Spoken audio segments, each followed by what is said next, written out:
Hey, everybody. Welcome to the behind the scenes, whatever this is, for Blade versus Buffy. Chat, hangout, I don't know. We'll find out what it is as we go.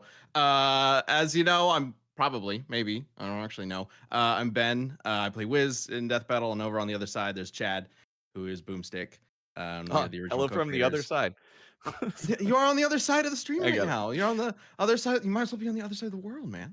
But we You gave created me a Death shot Battle at a ages Zelda ago. reference.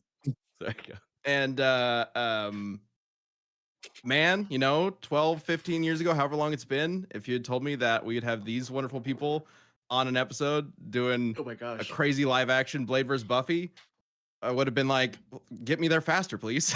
Let's do it. But let me run through who we've got here. Of course, we have Liam. What's up, Liam? Hey there. Director of the episode as a whole. How you doing? I'm doing great. I'm looking out the window. It's a beautiful day outside. There's a guy running around. Just kidding. I made that up. Is it shut this time? Awesome. It is shut. I wanted to open it up, but I knew that if I opened it up, I'd get whining from the peanut gallery over here about there being sirens, not just himself, sounds of murder, beautiful sounds of New York City during podcasts. Bushwick, Brooklyn. Yeah. So important to turn off New York while we're streaming. Yeah. But as many of you know, Death Battle is one hell of a production where we basically do two things at once, right? We have the sort of video essay, I suppose, of who would win and running down the characters and everything like that. And then we got the crazy fight, which takes a lot of time and a lot of effort, and everybody tries to make way more epic than they need to who's working on it, but it ends up being super cool. And for this one, we brought in the Ismahawk guys. Oh my God. Danny, director of the fight. What up? What's up, everybody? We made a fight. It was crazy. It was a lot. And here we are. So we have a bunch of behind the scenes like clips and photos and things to go through. But of course, we have our main stars from the show, the actors of Blade and Buffy themselves. First, we got Buffy. Mair, first time on Death Battle. What's up? Yeah. Hey, thanks for giving me the call. Well, I really got to thank you. This was a Nepo situation slightly. So I feel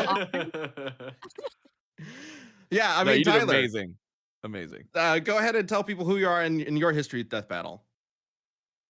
Oh my gosh. Hello, Death Battle family. It's me, Tyler Tackett, your current Daredevil and Winter Soldier, sleeve terror, and breaker of car doors, and all-around head smasher guy. Hello.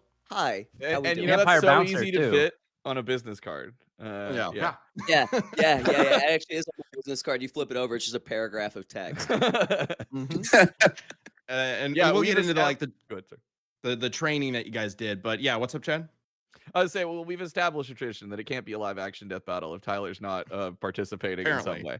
Yeah, so Tyler was also in this one. So Tyler, you've been in every single live action Death Battle. Yeah. He was the first one killed. Oh Yeah, that's right. I was doing some dead guy math. I'm dead 2 out of 3 in Death Battle. So we're gonna have to even those numbers out because my mom's gonna start crying. But of course, it's personal, dog. We'll gotta do get to a our Winter Blade. Soldier versus Nightwing. And yeah, there you go. I'm just kidding. Nobody get excited about that. I'm just joking. Danny, when we were first talking about doing this episode, like beginning of the year, before the year, it's been a long time. I remember one of the first things you said was like, I think I know who we can get Blade. And he's like, perfect for it. Fikshun, oh man, it's good to have you here. You were up? Like right off the bat, the guy that Danny was like, I really want to get Fikshun in this. Because you were perfect for it, right? Thank you. Hey guys, my name's Fikshun. First Death Battle, and yeah, I'm a big fan of Blade, of course, and I use katanas in real life, swords. So it kind of just, to me, I was like, I don't see I don't see what else I would want to do with my time in that time frame that things were being filmed besides becoming a live action Blade. So yeah, I was very honored to get the call. And I was very honored about Danny's enthusiasm of having me as Blade. So I was like, yeah, it was, my cheeks hurt from smiling. It was good. Yeah, great news. No, it was awesome to have you, and I love it. Just like I use katanas in real life is so casual for like what you do. So yeah, professional Dabbles. dancer and martial artist and cutter of bullets. Oh yeah, that's yeah, I do that stuff too, guys. Yeah. yeah, no big Yeah. deal. Winner I of just- dance I'm really competitions and whatever. I'm really bad at talking about myself, so you're gonna find that out real quickly. That's all good. That's all right. We'll talk you up enough between all of us. You'll be just fine. That's what all the rest of us are here to do. Oh, Yeah. Well, I got to before we It is get worth like right into mentioning everything there's only because been 2 live action Blades committed to film: Wesley Snipes and Mr. Fiction. oh yeah, you know what I'm Exactly. saying? I'll take it. I'll take it. yeah. I was you thinking about looking at, that Deadpool Wolverine line, and I was just like, well, not anymore. Anyway, so I got some super chats and things. I just want to get through really quickly because once we get started, I know we're gonna be talking. We got so much to talk about, but Sweet. people are excited to see everybody. So first of all, Third Degree. What took so long? Was one of you mofos trying to ice skate uphill? My bet's on Liam. Look, there's a lot of people. we're working on some It's tech really stuff. hard. We're back. It's really hard on the glutes. Ice skating Yeah. uphill. Yeah. You can figure it out with a little try. I have been loving those memes, by the way, of like they're grabbing the Buffy victory pose of Mair, and it's like the only motherfucker to actually ice skate uphill, which is great. Orange Blaster says, just want to say great episode. Ismahawk, best yet. Very sweet. 10 Tails dropped 50 memberships for everybody. So hey, if you're a new member, now you can chat and say hey. And thanks to 10 Tails, because that's wild. 10 Tails, you're a monster. Yeah, it's 10 Tails wilds out in our chat, y'all. Okay, let's see. Hell yeah, 10 tails. Yeah. Miss Tech's asking, how did it feel to be turned into vampires? Have a nightclub and getting killed by Blade Buffy? Oh, we've got. It must be one hell of a hangover. Like we got a lot. Well, we've got a lot to talk about turning into vampires. I got some shit to say about those fangs. When that's gonna be a segment. Those things, yeah. Hours of All my right. life. So we'll definitely get to that. And then Cody said, hey, here's $20 for a great live action fight / performance. We got both actors did a kick-ass job. So aw. Thank you. Thank you, Cody. And last one real quick, Stories of a Satyr. Happy that Liam's regeneration worked and he's still alive. But I heard Bread God is coming for him. Oh God. Cute question. We for do have Buffy. another one, yeah, from Third Degree 101, which is sorry, there's the question for Buffy. We'll get to that in just a second. Sorry. Question from Third Degree. I have to know to Blade, and honestly, this is to both you guys, Fikshun and Mair. Did you guys own or keep any of the costume or weapons used in the fight? I did not. I'll be right back. While she I answers know that there's question. a story with Fikshun though. Yeah. Danny, if you want to maybe no. intro. Oh, that Danny's was getting something too. While they're going, actually, Danny got to keep some. Danny's got toys. So we were actually gonna give you one of these, Mair, but Yeah. you know, it was a long shoot and we forgot. And so yeah. Yeah. one of these is here to claim. Yeah, I was once gonna you, say, wait, hang on. I okay, thought Mair took one of the X's. You should have seen all of our faces right there when you were like, I did not. And I'm sitting here being like, I was like, but you were supposed to get one of these. Grabbing one of Oh, those I'm sides. so I'll take it. so That's fine if Mair doesn't want it. No, All right, we gotta get that. I'll to have the Mair. metal one, Okay. please. Take it tomorrow. by the time we wrapped, we were all so tired. We just loaded the vans up, and then I was like, I don't know where they are, but I'll see Tyler eventually, and we'll be able to give it to him. yeah. Yeah, that'd be awesome. That's so cool. Oh, that is awesome. Yeah, let's get we're one gonna of be playing those. with those. Yeah. Yeah, so one of those is like real, like metal, and the other one is the prop one, The combat one. Prop. the combat one, right? This one. Mhm. You want to actually That's bring so up cool. both and Metal kind of one. talk a little bit about that? Because that's fascinating. I think people would be interested in So that. cool. Yeah, so this one we purchased off of Etsy, and it was just easier to get someone who was already a smith to make it. This thing is heavy. It's not sharp, but it'll kill someone. Yeah, this is extremely dangerous. So Yes. we really only use this for 2 shots. And it was the one where Mair was literally holding it like this in front of the lens, like literally just like in front of the lens. Pretty much any close-up was this one. Yeah. Any close-up was this one. And then that was pretty much the only time we used it. The rest of the time, we actually used this guy, which is much lighter, and was made by our, sorry, I'm not next to the mic, was made by our costume and prop team, Harry and Matt. They basically 3D printed this, and they created basically they combined like multiple different like print filaments to create like something that's ultra durable, which is kind of mind-blowing because they were bashing these things against each other, and there is like really see the katana marks on it right there on the blade. Yeah. Like you see it, but like this Yeah. thing is still pretty dang sturdy. So yeah. That blew my mind. I thought for sure it was going to get busted. I thought for sure. It was real sturdy. It was real sturdy. Yeah. We also, Yeah, a it lot of held people up didn't really notice this. We put like these like runes on there that Runes.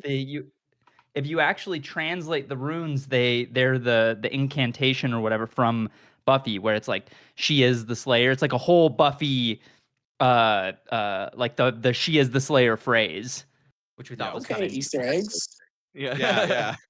Which But we I didn't know remember about when you excitement. guys were putting together, and you're like, look at this. We're like, what is it? Doesn't say anything weird, right?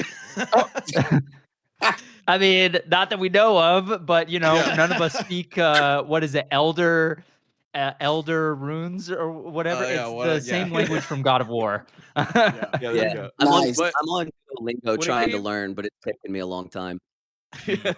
When it came to Blade's weaponry, though, Danny was looking into getting, the adamantium adachi made, and then Fikshun, what did you say?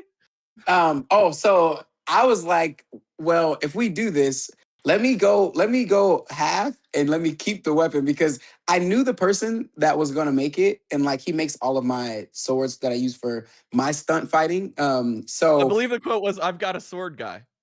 oh yeah. Literally those were Yeah. the words he used. He was like, "Hey, do we want a custom sword for Blade?" And I was like, "I don't know, man. I was like thinking about this," and he was like, "Well, I mean, I got a sword guy."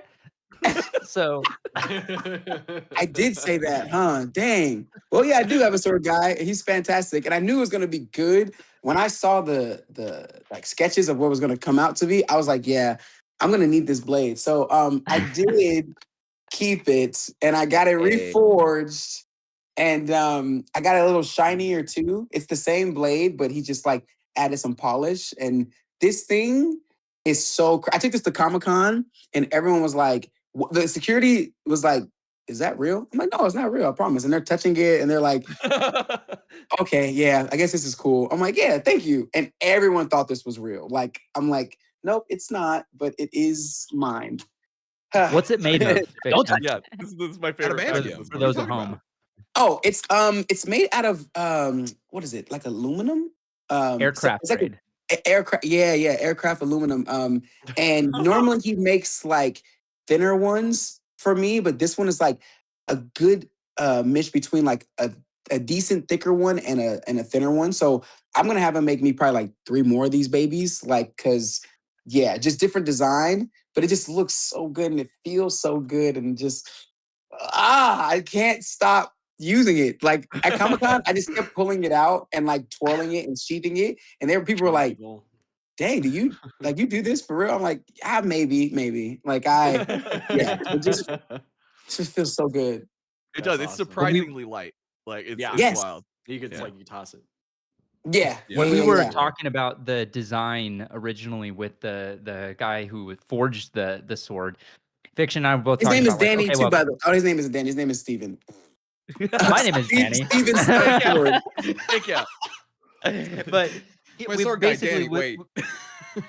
wait a minute. But basically, Steven, when we were talking to him about it, we were like, all right, well, we want to capture like so this isn't supposed to be the sword from Blade because this is supposed to be an Odachi, so it should be closer to a katana. But we still want to give it that tactical, like this is Blade, it's adamantium, it's a super weapon. Like, what can we do to kind of give it this aesthetic? And so he gave it that sort of like, that little like puzzle like design on it, and then also these like holes in it to make it lighter. Yeah. And then our sound designer Louis actually added like a whew whew sound, like a little like whistle every time he swings it to kind of give it that extra energy. Anyway, we definitely put a lot of thought into what the sword looked like and why it looked the way that it does. Had to make sure we did right by Blade.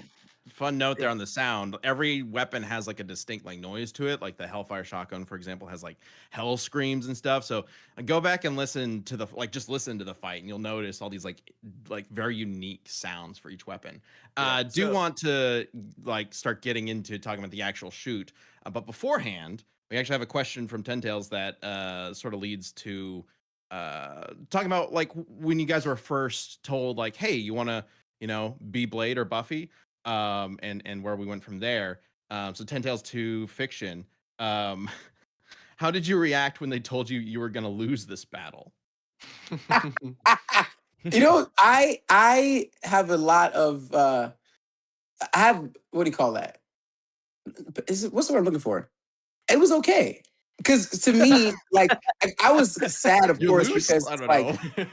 You know what it was? First thing I thought was like, dang, I've watched Death Battle for a long time. When someone loses, they like die horrifically. Like I knew it was gonna be gory and bloody, and I was just like, that's the part I'm not looking forward to because I've never seen, my head get cut off before. So it's like, damn, that was me. But That's I good, thought by the way.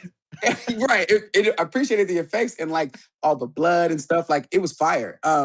But yeah, no, I definitely, my first thought was that's gonna suck. Watching my head get cut off. However, I'm like, well, let's just be as badass as we can until we die. You know what I mean? Like, yeah. I wanna. My first mindset is always how to make the project better, and like the fact that I even got asked to be casted to like make this project come to life.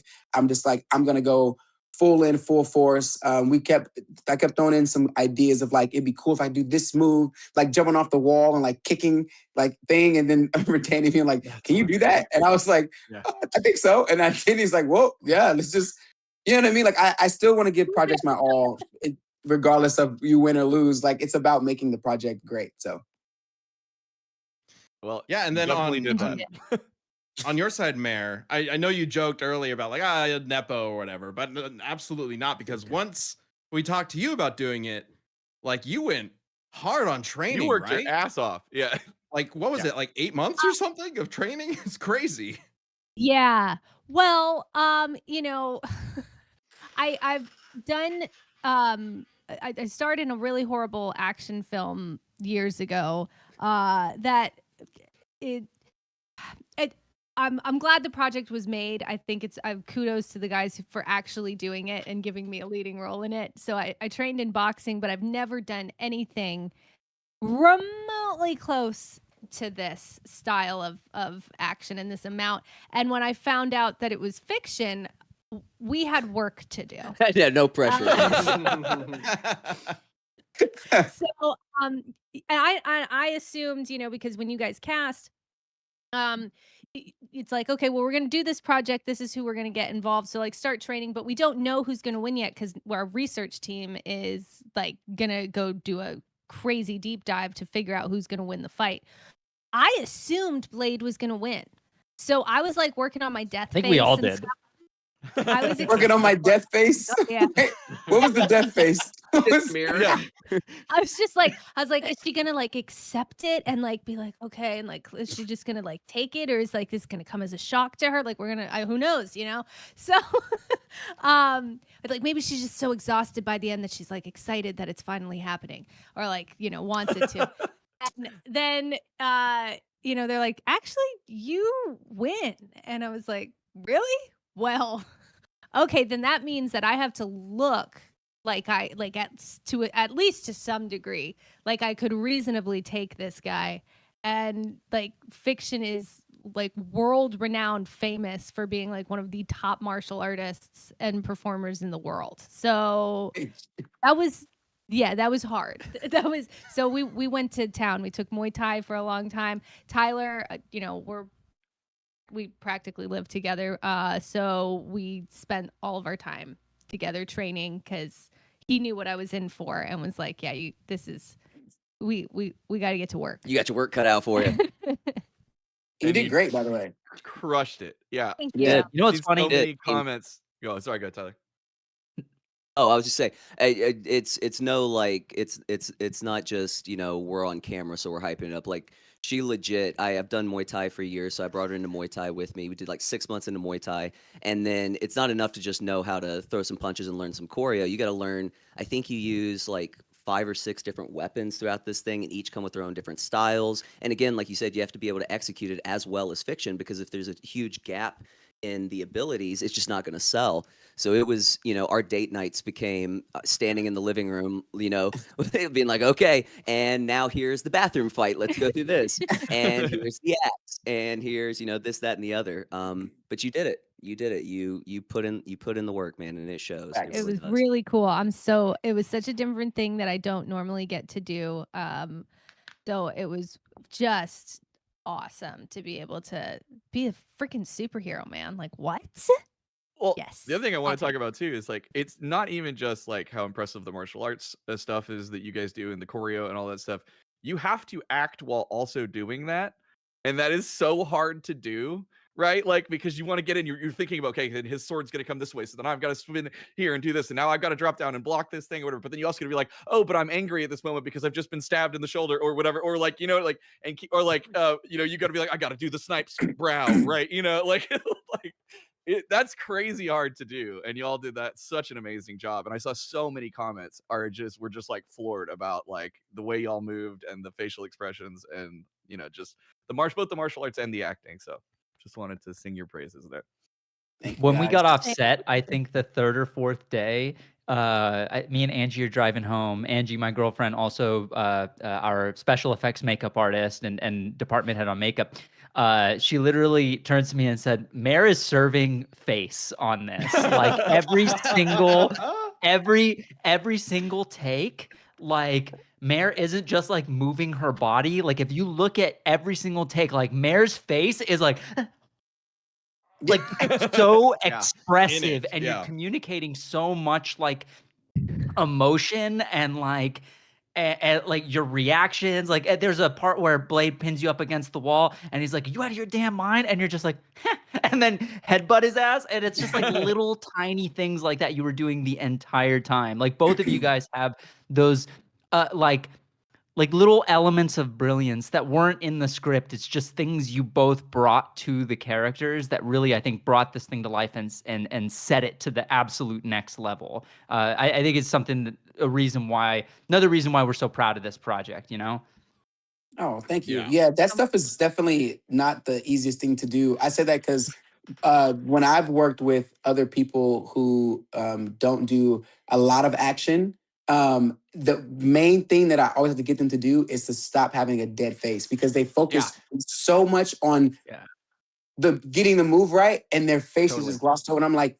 hey, this still has to work. Like this is the reason why you're punching. Think about it in your face and like let that show, because right now you're just like, and that's not even a thing as early as like High School Musical theater, right? You're focusing on the choreography and the singing, so you're just like, oh, Oklahoma, where the wind comes sweeping down the plain. Yes.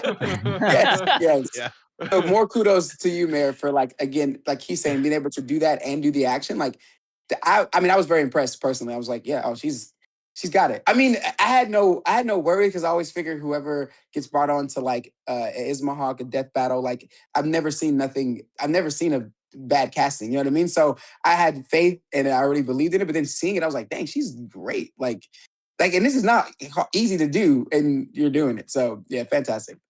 Oh, You both are. I mean, I people did what a big have- Sorry, go ahead, Mair. Go ahead. Well, I was just gonna say, I did have Fikshun swinging like swords at my head. So, That was- like that was real. actually, it was, Oh shit! Yeah. Yeah. Not a lot of acting Fiction, involved. swinging swords, and aura farming. Like, Yeah. yes. Oh yeah. Yeah, there was some good aura in there. I was like, ooh, I need to wear this outfit all the time. Yeah. It suits you so well. It's It so looked good. great. Yeah. Even things like Oh. the smile when you've got Blade's That's one of my blade. favorite things from the movie. I was just thinking Oh, in my head, little callback, which is funny, back to what Danny was saying, like just adding little moments just on our own. So Like, I'm funny. like, I want to do the smile because he does that in the movie, and it's so hilarious. Like because Blade's this serious guy, but he has fun. He has a little fun in the Yeah. movie. Wesley Snipes has Yeah. fun hunting Oh, yeah. vampires, like, and he enjoys it. Like, yeah. That was He's still a a comic thing book that we character. talked about with the research too a lot, which was what does Blade do for fun? Oh no, killing vampires is what he finds fun. Like he's not just doing it because he thinks he should. He enjoys it. Right, right. So the location that we shot at, and we can bring up our first video, Oh, God. which is the name of the location, because this was fascinating and very fun to learn. When we were trying to find different we knew we wanted it to be some sort of vampire nightclub or vampire dance club, right? And we had a couple different ideas that Danny was reaching out to and trying to get. And Austin actually ended up finding one that worked out great called Disco Pussy, of all things. We called it discopacy. Yes. The discopacy, yes. Oh, nice. So, couple of things. Yeah, We saw want to bring up like, that video. I was like, really? Oh, we have it? Oh, nice. I love nice people Hey! dancing to techno was out front the whole time. Definitely not a vampire nightclub. Yeah. No, they God, it was changed that. So hot. Oh, that was different. They the what do you call it? The sign on the front entrance, Market, yeah. like it didn't always say that. Like when yeah, it we changed originally every day. scouted, it said "Enter the puss" is what it said. It's literally what it said on the sign. I got a picture. I should send it to you, but that's literally what it said. And I was like, okay, this is where we're shooting this. This is going to be My kind of interesting. place. Yeah. So leading into this obviously had a big effect on the choreography and scripting out the fight and whatnot. So I've seen some people in chat asking, we've got Liam as the kind of overall director of the episode. Liam was also the main writer for the episode. But in order to bring in Ismahawk, that means Danny's also directing the fight itself and also has a big impact on the script for that too. Yep. Can you guys kind of talk about the like interaction there between two different directors? Yeah, I mean, I as a director, you usually want to have like as clear an idea as possible of what the thing is going to look like. It just makes everything easier for you if when people ask you questions, you can be like this. But because I was working with Danny, I was very much like, hey man, like here's the script, here's what I've written, but this is also like an Ismahawk thing as well. And you guys, like you have such a clear style and way that you make things that I'm very open to any changes you want to make or like ways to make it flow better. And it's very clear like who writes for like Death Battle and who writes for like actual movie sets, because his script was formatted in a way that was like, oh right, that makes a lot more sense if you're going shot by shot. Yeah, I enjoyed like seeing the way that you like transformed the script in a way that made it like flow so well and worked so well for what we did. Yeah, I just thought I would want to be very open with Danny and be like, whatever changes you're thinking or stuff you want to make it work, let's do it. Yeah, I mean, it was a very collaborative process in that, like, I had all these ideas and I was throwing them at Liam a mile a minute, and it felt like there was a lot of empowerment to try and elevate this and make it the best it could be, and really like, while also completely staying in tune and true to who the characters were. I think that was like a huge priority. But yeah, I mean, it really felt effortless in a lot of ways. Like, if there was anything you were like, hey, I think this is important to do, it was like, okay, that's what we're doing. But then it was like, hey, what if we do this, or what if we go this route, or like steer this direction? And there was a lot of, I think there was a lot of, I don't know, just like it was a fun and easy collaborative process. I think there was a lot of trust on both sides of like I know. I know that everything Liam is saying is to make this the best and most accurate thing it can be, and then he knows everything I'm trying to do is trying to make the best, most exciting, adrenaline pumping fight. I mean, we were at the Death Battle event post Kickstarter, and this is kind of where like some of these first talks had begun, and I was like, guys, I kind of want to go real hard on this one and see what happens. That And was I an was like, okay. understatement. That was an understatement for what we walked into. Yeah, maybe Yeah. we went a little too hard, but I don't know. It turned out okay. We worked out in the end, right? Well, so, was the vampire oh, nightclub Craig, like Fiction saying crank it brawl? up, do it. Yeah. No, it was great. No, it turned out more than okay. It was fantastic. It turned out okay, but it was a lot. Because like the fight at the beginning, if we want to actually play fight part 1, the fight at the beginning with all the extras and the vampires and whatnot, that wasn't necessarily originally in the first drafts of the script, right? The nightclub fight? Yeah. Well, It was I think that actually. was.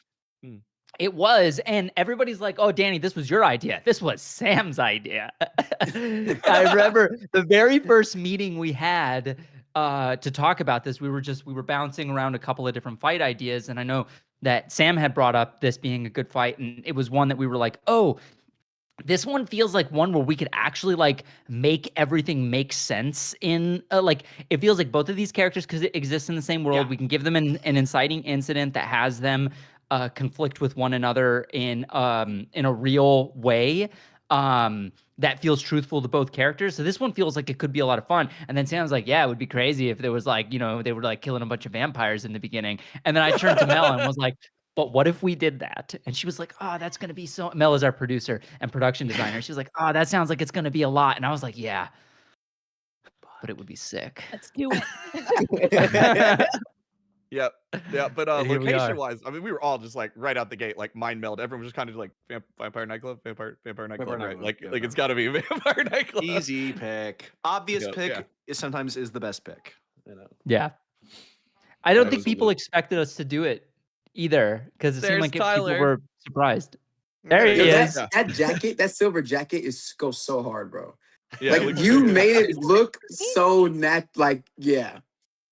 And you Thanks, blew a man. hole through Yo, it. I got yeah, hey, that was my favorite jacket, man. Dude, I've had that jacket. I found it at Goodwill like 10 years ago, and I've never used it for anything, but I've kept it in my closet for like one day this silver jacket's gonna be needed. It's also not the first time Tyler has brought it up and pitched it for something. This is maybe the third or fourth time Really? he's been like, yo, I got this silver jacket. Can we put it in Finally. something? Finally. That is hilarious. Finally got it. Dude, why don't you just Wow. wear that normally? Like, it's great. It looks good on you. I need to, man. I Yeah, need dude, to. you should absolutely be rocking that. Yeah, who Yeah, can really yeah. pull off Whatever a you can. silver jacket? Like I it's know, like, right? Yeah, no, I you saw, got it, buddy. I saw comments about that on the on the video. So I somebody earlier, it was Madagascar, was asking about if there were like any like bloopers or things that happened. Y'all so much. We can get to so- some of that. Yeah. Yeah, and one of them you just saw that you don't know about, and that is we were just talking about Fikshun's little like the little smile. Well, that shot where he's twirling that blade, dude just cut his nose open. Oh yeah. I just felt dripping, and I'm like, my nose feels very cool right now. And sure enough, they're like, oh yeah, you cut it. It's split. I'm like, really? Dang. So one thing, That you know, sucks. It's not even metal, right? fighting. That was plastic. It's It was plastic, but I got it right on the sharp part, and like the tip of it wasn't sharp, but it was sharp enough. And fighting in shades, judging the distance between my hand and my nose was a little tricky. So I forgot what I did, but I definitely pulled it way too close. And I was like, ooh, I felt that. But then we finished the fight. It was like during one of the fight sequence. I finished it. Yeah, switch to part And the 2. next thing I 'cause that's know, what he's talking about. yeah. And it was the last take too. I'm pretty sure that we did. Yeah. And I was leaking, and I was like, well, now we don't have to use fake blood for when I'm getting beat up by Buffy. Like we can use a practical scar. Yeah, But, legit. yeah. Oh yeah, You my have bad. I thought we stunts are saw that. real.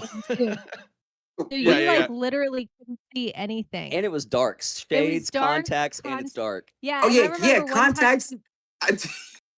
Yes, I forgot about the I contacts. had a whole anything. conversation with you at one point, and you didn't know who I was first. Like you were like, "Here, when did you get here?" I was like, "I've been here." I just saw a shape, and I'm like, this could be any one of the people from. So, but I'm nice to everyone, of course. But yeah, and I was like, oh, it's me. Oh and my that's god, fighting blind is and that's something that like it's something we've had to kind of deal with on a lot of these kind of shoots. Like Tim for Winter Soldier Red Hood, he couldn't see very well in that helmet either. The lights were shining in his eyes during that fight. So this is kind of like why a major reason why I was like, we got to get rid of, like, we need enough fight with the shades so Blade fans will be happy. But like, I see some people like they should have kept the shades the entire time. The reason why we lost the shades is because of safety. Like, we wanted to try to get rid of them as quickly and reasonably as we can while giving that character the aura points. Because yeah, I mean, your vision is something incredibly important that you need, especially in like a nightclub environment that's full of all these flashing lights and like dark corners and stuff, you know? And that's always Agreed. stuff that we take into consideration. But you know, you can't always prevent every little accident, but we do our best to be as prepared for them and try to, you know, try to make sure safety is always our number one priority. I do want to make sure that we specify that safety first, always. Oh yeah. first. So I think what had happened is when the double blade or whatever was, it had gotten used a few times and it had gotten nicked a little bit, and we didn't know that it had a little split thing. So when that, as soon as that cut Fiction, that was over in props getting sanded the hell down. Yes. Like, you know, like, Yep. Right. because yeah, Oh, there it is. Oh, yeah, yeah. safety Wait, is a did you- big deal. That's the Danny, do stunt you one, right? remember? Oh no, you remember the yeah, yeah, yeah. contact thing? Oh, yeah. Yeah, you remember it too. Oh, you have a video of it? I sent it into the Google Drive. so I have the behind the scenes of your contact thing. So yeah, so here's the thing. We didn't pull that one because some people get really skeeved out by eye stuff, so we didn't want to Fair. show that. But Yeah. but we can talk Yes. about it, and that is like, so I have a photo somewhere. I don't think we pulled it in, but I'm sure you'll see it somewhere. But like, I go up into our makeup and wardrobe, and no one is up there except for Blade. Fiction's on the couch just asleep, right? Because you know it's a lot of energy doing all that stuff, right? And I'm on break. Yeah. Sorry, I will clarify. Sorry, he is We're on shooting break. Buffy's coverage. Yeah. And so, like, you know, We were looking for him like, Fiction, it's your shot, and he's just Yeah. asleep in the corner. No. no, it was like, all right, I'm good, I'm on break, and then let's go up there and conserve energy, right? You know, so I just thought it was so funny because in full Blade outfit, he's just on the couch, just asleep. Well, he had contacts in. And after one nap, we're like, hey, one of your contacts is missing. And then you're like, what, really? So we're all looking around the ground and stuff. And then, you know, we were like, wait, you were just asleep, right? He's like, yeah. And I was like, dude, I was like, it could be like behind your eye. And your face, you were just like, that can happen? Yeah. and Fiction is like always cool, always chill, like never ever have seen this man worried about anything. As soon as Chad said that, it was like it was a moment where just the tiniest little like, oh crap, for real? Like, what? I'm like, there's no way, because I guess I've never fell asleep with contacts on. So yeah, but I've worn contacts. I'm like, that's not a thing. That doesn't happen. And then you go, well, it actually is pretty kind of common. And I'm like, okay, you guys made me look like move my eye around. And then next thing I heard was, yep, it's up there. And I'm thinking like, oh. If this contact goes somewhere, I'm gonna be so upset. Get lost inside my skull. Oh god. So, oh my! We But got- yeah, then Yep. Go for it. Go ahead. No, you'd say it. Tell him. So it's your Well, experience. then next thing I know, he was like, "Don't blink too much." I'm like, "Okay, I'm gonna just whatever you say, do. I'm gonna listen because this is a first for me. I'm gonna trust you guys knew where it was, so you guys know how to get it out." And we got it down, and sure enough, from my vision, I just see it slide back into my eyeball. And from then on, I'm like, eye drops. I wasn't doing no eye drops because I've been pretty good with contacts anytime I've done them for like cosmetic stuff. And so like, I didn't realize, number one, having dry eyes and then sleeping, having your eyes closed. And then when you lift up your eyelid, it can follow it back. New fear unlocks. And I dropped every time I felt like it was a little windy, dry up, eye drops.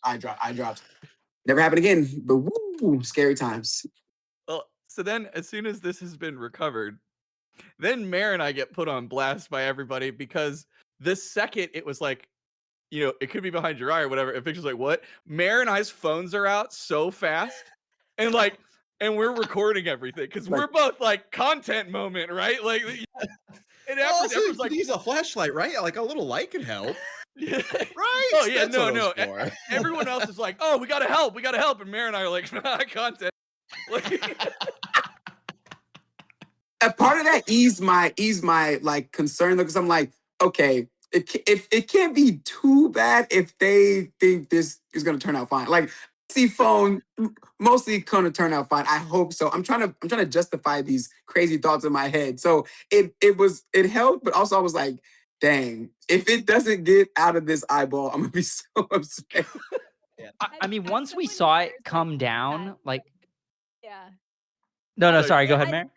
1,000 times. I wear contacts and glasses and stuff. I don't have them now, which is why I'm blind.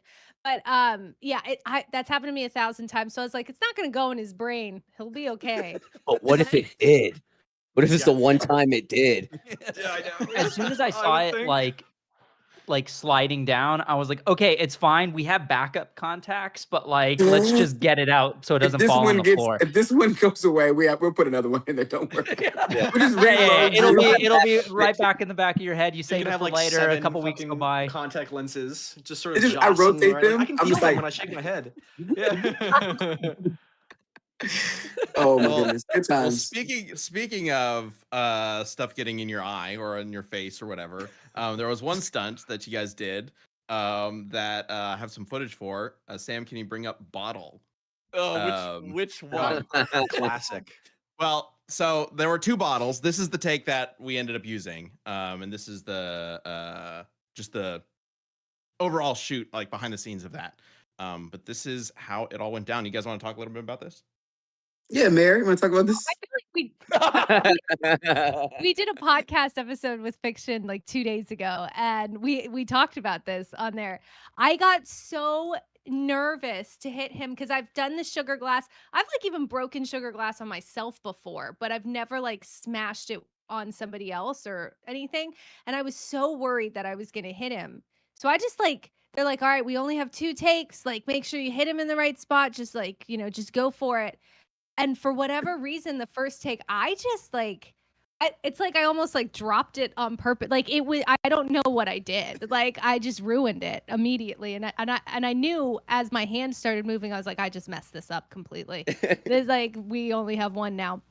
I felt really, really bad, but Fikshun was such a champ. He's like, dude, just hit me, like go for it, get me in the face, like I'm gonna be okay. Yeah, hey, and real quick, I'm all trying to be super like safety conscious and watch these guys. So I specifically went up to Fikshun and I said, buddy, take it on like the back, this part of your head, back here, because this is going to keep you safe. It's going to keep it out of your eyes. It'll shatter. You're going to look like a badass. And Fikshun looks me in the face and goes, yeah, for sure, buddy. And then this dude in his head is like, oh, I'm taking it to the face. And like, I don't care what Tyler says, I'm taking it to my face. And I was over in Video Village watching the hit, and in my head, I'm like, Fikshun, you son of a. But you took it like a looked champ. It so looks so good. good. Yeah. I gotta tell you my perspective of that, because in that moment I'm like, okay, yeah, we're gonna hit him on the top of the head. Like this, it's not actually the misconception. These bottles are not actually made of sugar. They're actually made of like a type of plastic. So. Like while they're made to break and explode, there's still a level of risk. So we want to be careful with them. So it's like, hit him on the top of the head. We'll brush all of it out of his hair. We'll be good to go. We'll keep moving. And as I'm watching the take, I see that we missed the first take. Okay, we're getting the second one. This is it. And then as we're watching it, I see the bottle just come right on Fikshun. Like it literally explodes all across your face. And I went like, oh my gosh. Did we just blind him? Yeah. I was like, oh my gosh, we just hit him in the freaking face. And I was like, all right, we're gonna stay calm and we're gonna play this cool and we're gonna go check and make sure everything is okay. And then he's like, yeah, I kind of headbutted it because I wanted it to hit me in the face. I was like, bro. And that was nervous Danny face you just saw right there. That was him checking in real quick to be like, is it out of your eyes? Like you're okay, everything. Like Danny is the biggest stickler for safety, which is a good to have in a director. But yeah, Amazing. Yeah, but yeah, you dude, it was so funny because we're watching and that tension rose because the first one bonked. You did turn your head for the first one a little bit, and it kind of bonked off your hair a little bit, and then broke on your shoulder, I think. Yeah, broke on his arm. Yeah, and so then it was like, okay, there's only one more, and so then like that tension of we're just like, this is the last prop, but it's like it's all good, we got this. Yeah, dude, watching you just blam, like full headbutt this bottle, and then I hear Tyler just go, he was supposed to turn his head, and then Danny's like, that was like right over his eyes. I'm like behind the scenes, and I know in your mind you're like, fuck yeah, we got it, right? But like, dude, Fikshun was all smiles afterward. He was like, did it look cool? Yeah. It looked cool, right? Oh yeah, there's some of my eyelashes. Hold on. Yeah, it's like, Yeah, that's what There's you saw some there was things- people cleaning up like his face, all the pieces that were scattered around his eye because they were like, we don't want any of that in his actual eyes, please. No. Yeah, it was mostly just like in like a little bit like caught in your hair. Which was, and Angie I- immediately went in and started brushing it all, literally just like just picking everything out, like nothing Facts, left. yeah, I mean, what's that saying? Ask for forgiveness, not permission. I was like, you know what? I feel like as cool as it would be to turn my head and get hit, like how dope would that be to just be the shattered? And a part of me wanted to like really, because also when I turned and from the first take when Mair kind of held back a little bit and bonked it instead of sent it through, and then like hit my arm. I'm thinking like, no, I want to see this go through. Like I believe in her. She's gonna send this right through. But also, since we have one bottle left, like, and I was probably gonna do it anyway because we had 2 bottles. I think we do 2 takes. I'm like, well, this is the last bottle. It's go big or go home. I know she's gonna go all the way through, so I'm gonna go through with this. And in my mind, I'm thinking, well, quick enough to perceive a BB bullet flying past me and cutting it. I think I can perceive a bottle breaking to where I can close my eyes just on impact. That way I will protect myself. To me, it was a simple plan. And it worked. That's fair It worked logic, like a honestly. I was like, simple you put logic, it like simple that- solutions. I mean, now I Fair. feel like I man, I was just underestimating you hardcore. Yeah, you multiple times you have cut bullets in half, like being shot at you. So this was nothing. Okay, like I don't feel bad at all. And that slow-mo shot was so good. I was so hyped. I showed my friends that, like, guys, I'm gonna show you one little thing. I can't send it to you, but I'm just gonna look at this. They're like, what was that glass shot on your face? I'm like, yeah, it was just oh, I love that shot. So hard. Actually, So Super CJM in chat mentions, good thing this didn't turn out like the cinder block in Nightwing versus Daredevil. We did actually have a cinder block moment in this one, or I guess you would call it that, but I don't know. There's like one stunt that didn't really make it in. So I figure we can show it here instead. Yeah. I believe it's just called the cut shot with audio. And this is a Tyler stunt. Yep. What are we about to Sorry, do, Tyler. Tyler? Oh yeah. So, what? can I tell you something? The entire production, everybody's been working really hard, doing great, morale's been high, but this fucking stool, this one right here, has been nothing but trouble. And I'll be damned if I leave tonight with this stool in one piece. So I'm gonna do everything I can. You take it out? I'm gonna take it out. All right. Ready.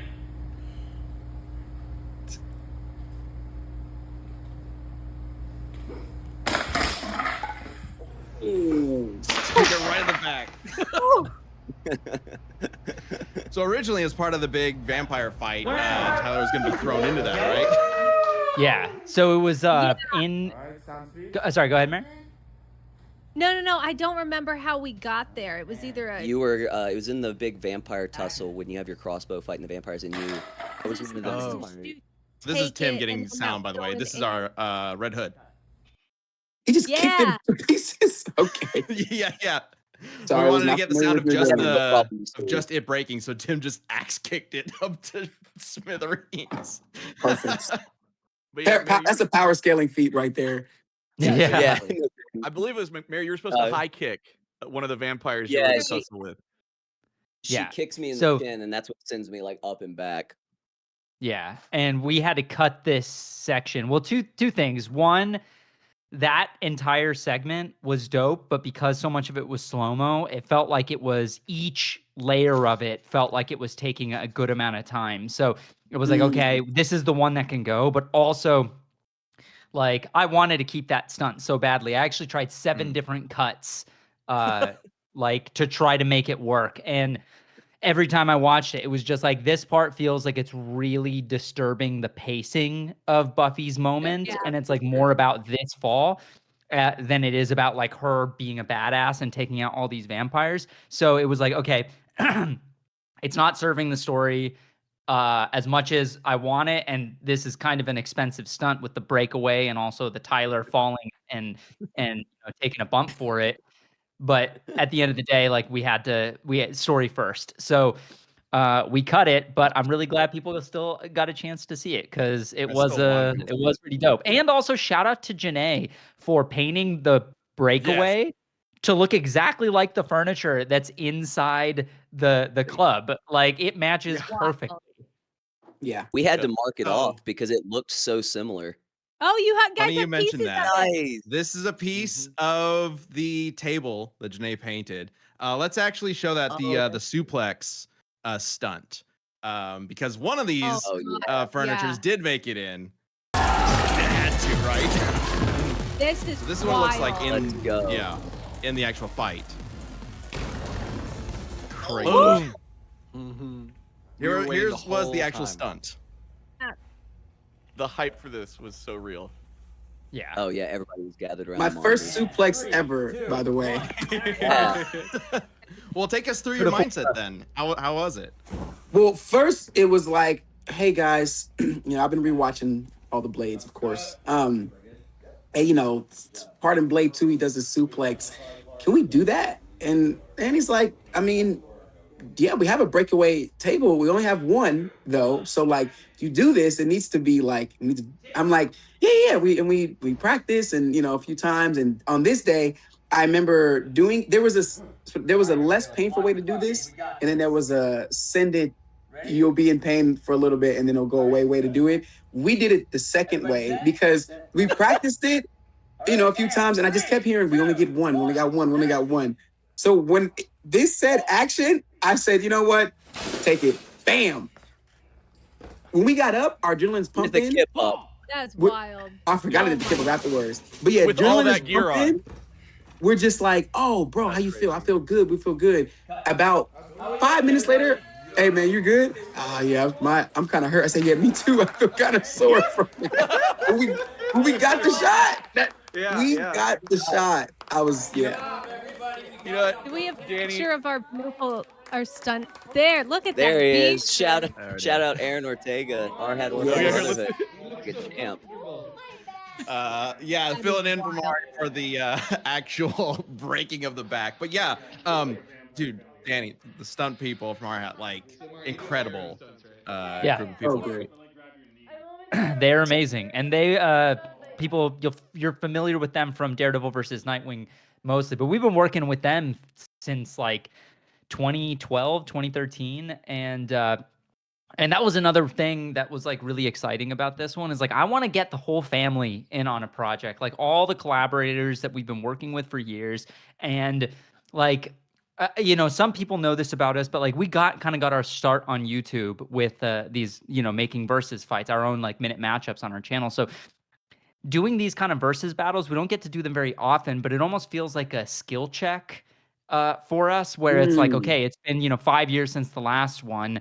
Like this is, we know like at least 1 million people are going to watch this. Like we really should try to push ourselves and see how far we've come since the last one we did. And by bringing in all of our collaborators, it's like also showing that how much everyone has continued to grow and evolve and hone their craft over and over again. And I think it was really cool because our Las Vegas stunt unit, which was run by the Art Hatter from Brotherhood, they managed like the whole big vampire battle.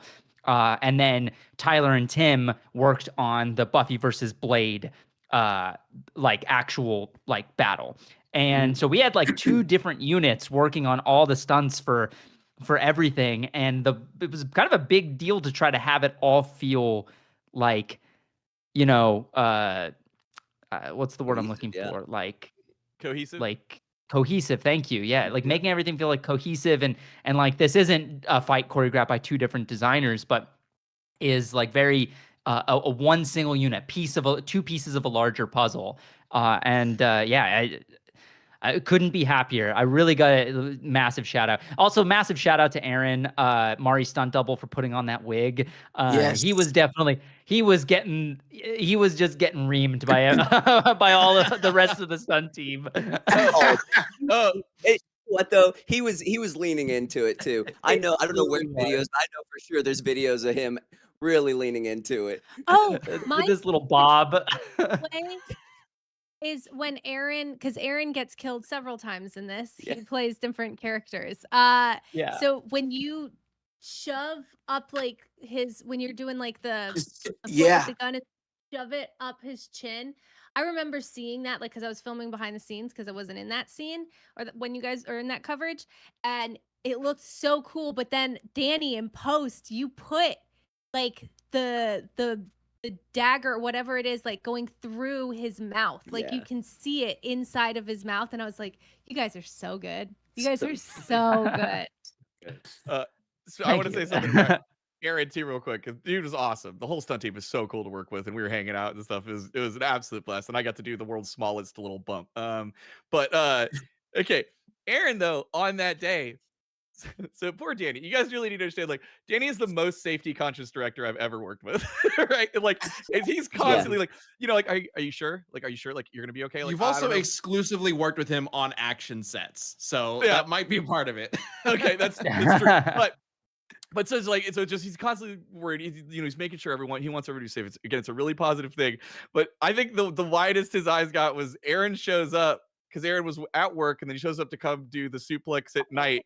And he comes up to me and Danny. I think we're at lunch or whatever. And like, so Danny and I are chatting, and Aaron walks up, and he's just like, ready to do the suplex. He's like, yeah, I'm ready to go chat with Fikshun though, because I might have to switch it to do it left-handed, because I put a drill through my hand at work today. And he holds up this like huge bandage on his hand, and Danny's just like, are you okay? Like, he's like, yeah. I just gotta go talk with Fikshun and just see if we need to do the choreo different to do it left-handed. And then Danny's like, we can get somebody else. Somebody else can do it, dude. You don't have to do it. We'll work on it. Or like, and he's just like, no, I'm fine. He was like, hell no, nobody else is doing this. I'm doing this. This is my stunt. Facts. And I'm doing it with a hole in my hand. Right, Those dude. That's why. Different, man. And Tough we're as like, nails. we're like, did you These guys. did you cut your hand? Up with the his drill? And nails. I get it. It was like through this part is what he did. It like went straight through that part of All the the way hand. And then he went and checked with you, Fikshun, and then he was like, oh no, it doesn't even put pressure there. I'm good. So you guys still did it with that hand being the one that was supporting him. Yeah, he is a trooper. Savage. Legend. Bro. They're all Legend. like that. To be clear, he did That's- not drill a hole through his hand on. Yeah, for not on our this. set. No. This was while This he is was like at a work. completely different thing. Yeah. Yeah, Oh man, that would have the- changed the- everything. The Yeah. stunt team really is like tough as nails. Like I'm always like checking in, and they actually get mad at me sometimes because they're like, "Don't baby me, bro." And I'm like, "I just try to make sure you guys are being safe, damn it." Oh, dude, that was like on Nightwing Daredevil. I did a spinning back kick, and I kicked Giovanni straight in the face with a boot. Like I'm doing a jumping spinning back kick. Oh, and you hit him? Oh, full force. I hit him so hard, in fact, that after the take, you could see my boot print on his face. And I'm like, oh my God. Because I was wearing the helmet, and it's a thing in Death Battle now. One character just won't be able to see. It's becoming a trademark. And I full tilt kicked him right in the dome. And I come up to him, and I'm like, oh my God, I'm so sorry. And he's like, bro, you're embarrassing me in front of my boys. I'm fine. And he's like, let's go again. Oh my. Yeah. You're the same way though, because like in the stool stunt, right? So like he nails it, right? Boom, and like we check playback. Jeremy just right after that happened, Jeremy was like, "That was perfect." Like he's like, we had the angle right. Like he knew it like in one take, got it, and then Tyler's just like, "Let's do it again." And then we're just like, "No, we got it. Like it looks great. It's perfect." He's like, "Come on, we've got another one. Like let's do it again." Another school. Let's He break was it. like trying. I'm like, no, we got it. He's like, like you really wanted to do another, even though they told you it was perfect. Girlfriend's here. Let me look Right. cool. Well, I'm glad you brought up your time with Nightwing Daredevil. And if you want to look cool, I do have a little unrelated clip to show. Sam, can you bring up the knee? Oh yeah. I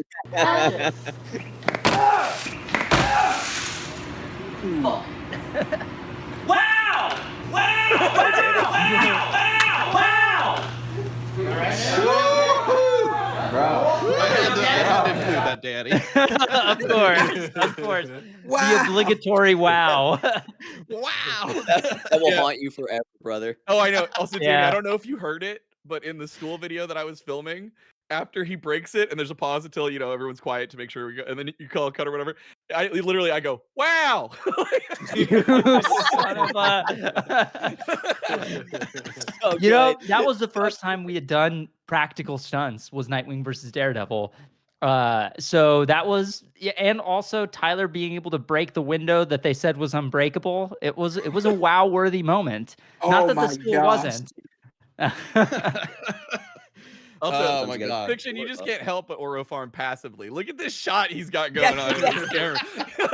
I'm chilling. Yeah, all the wows in the chat. Okay. Everybody hit wow in the chats. Yeah, they're doing it.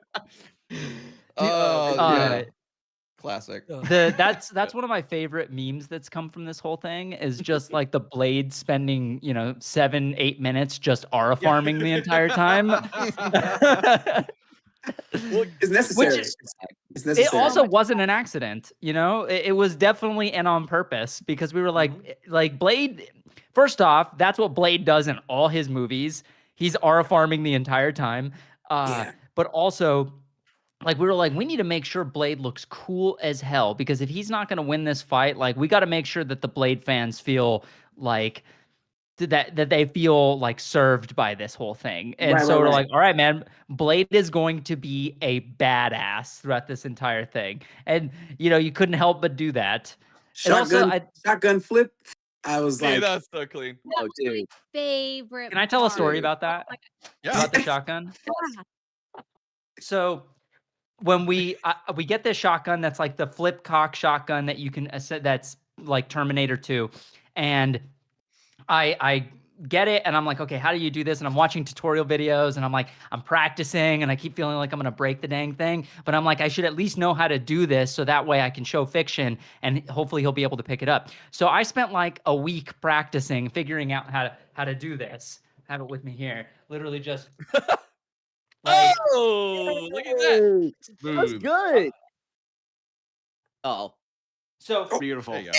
So I go up to Nice. Fikshun, the first day of training in Vegas. He comes up and I'm like, all right, so here's what you're going to be using for the Hellfire shotgun. I want you to use it one-handed, and I want you to essentially reload it with one hand. And I was like, here's how you do it. This is what I learned. You should take it, make sure this is down, blah, blah, blah, blah, blah, yada, yada. And Fikshun's like Goku, by the way. A lot of you don't realize this. Fikshun, the closest parallel is Goku, because he literally goes like, okay, and he looks at it and he goes, one try, he gets it. And I just like, this is Goku learning the Kamehameha for the first time, literally just instantly just snaps it. And I was like, that was the moment where I was like, yeah, we cast the right dude. This was the right choice. I remember seeing Danny, your face, and I'm in my mind, I'm thinking, well, you did just show me, so wouldn't it make sense that I'm able to do because you showed me? Like, and you're just like, yeah, I took like a week Normal doing that. people can't not- do that. It's not. But it normal. was It's so not normal. effortless. That's what you guys don't understand. It was so effortless. It was a pick it up, feels the weight, and then but he also did it way cooler than me too, because he did it without putting any of his body into it. It was literally just like just the most badass thing. And I was like, all right, bro. All right. Oh my He's goodness. here. Aura's being farmed already. Land on his feet. That's right. That's right. Oh my That's god. right. What was that, Mair? Thank you.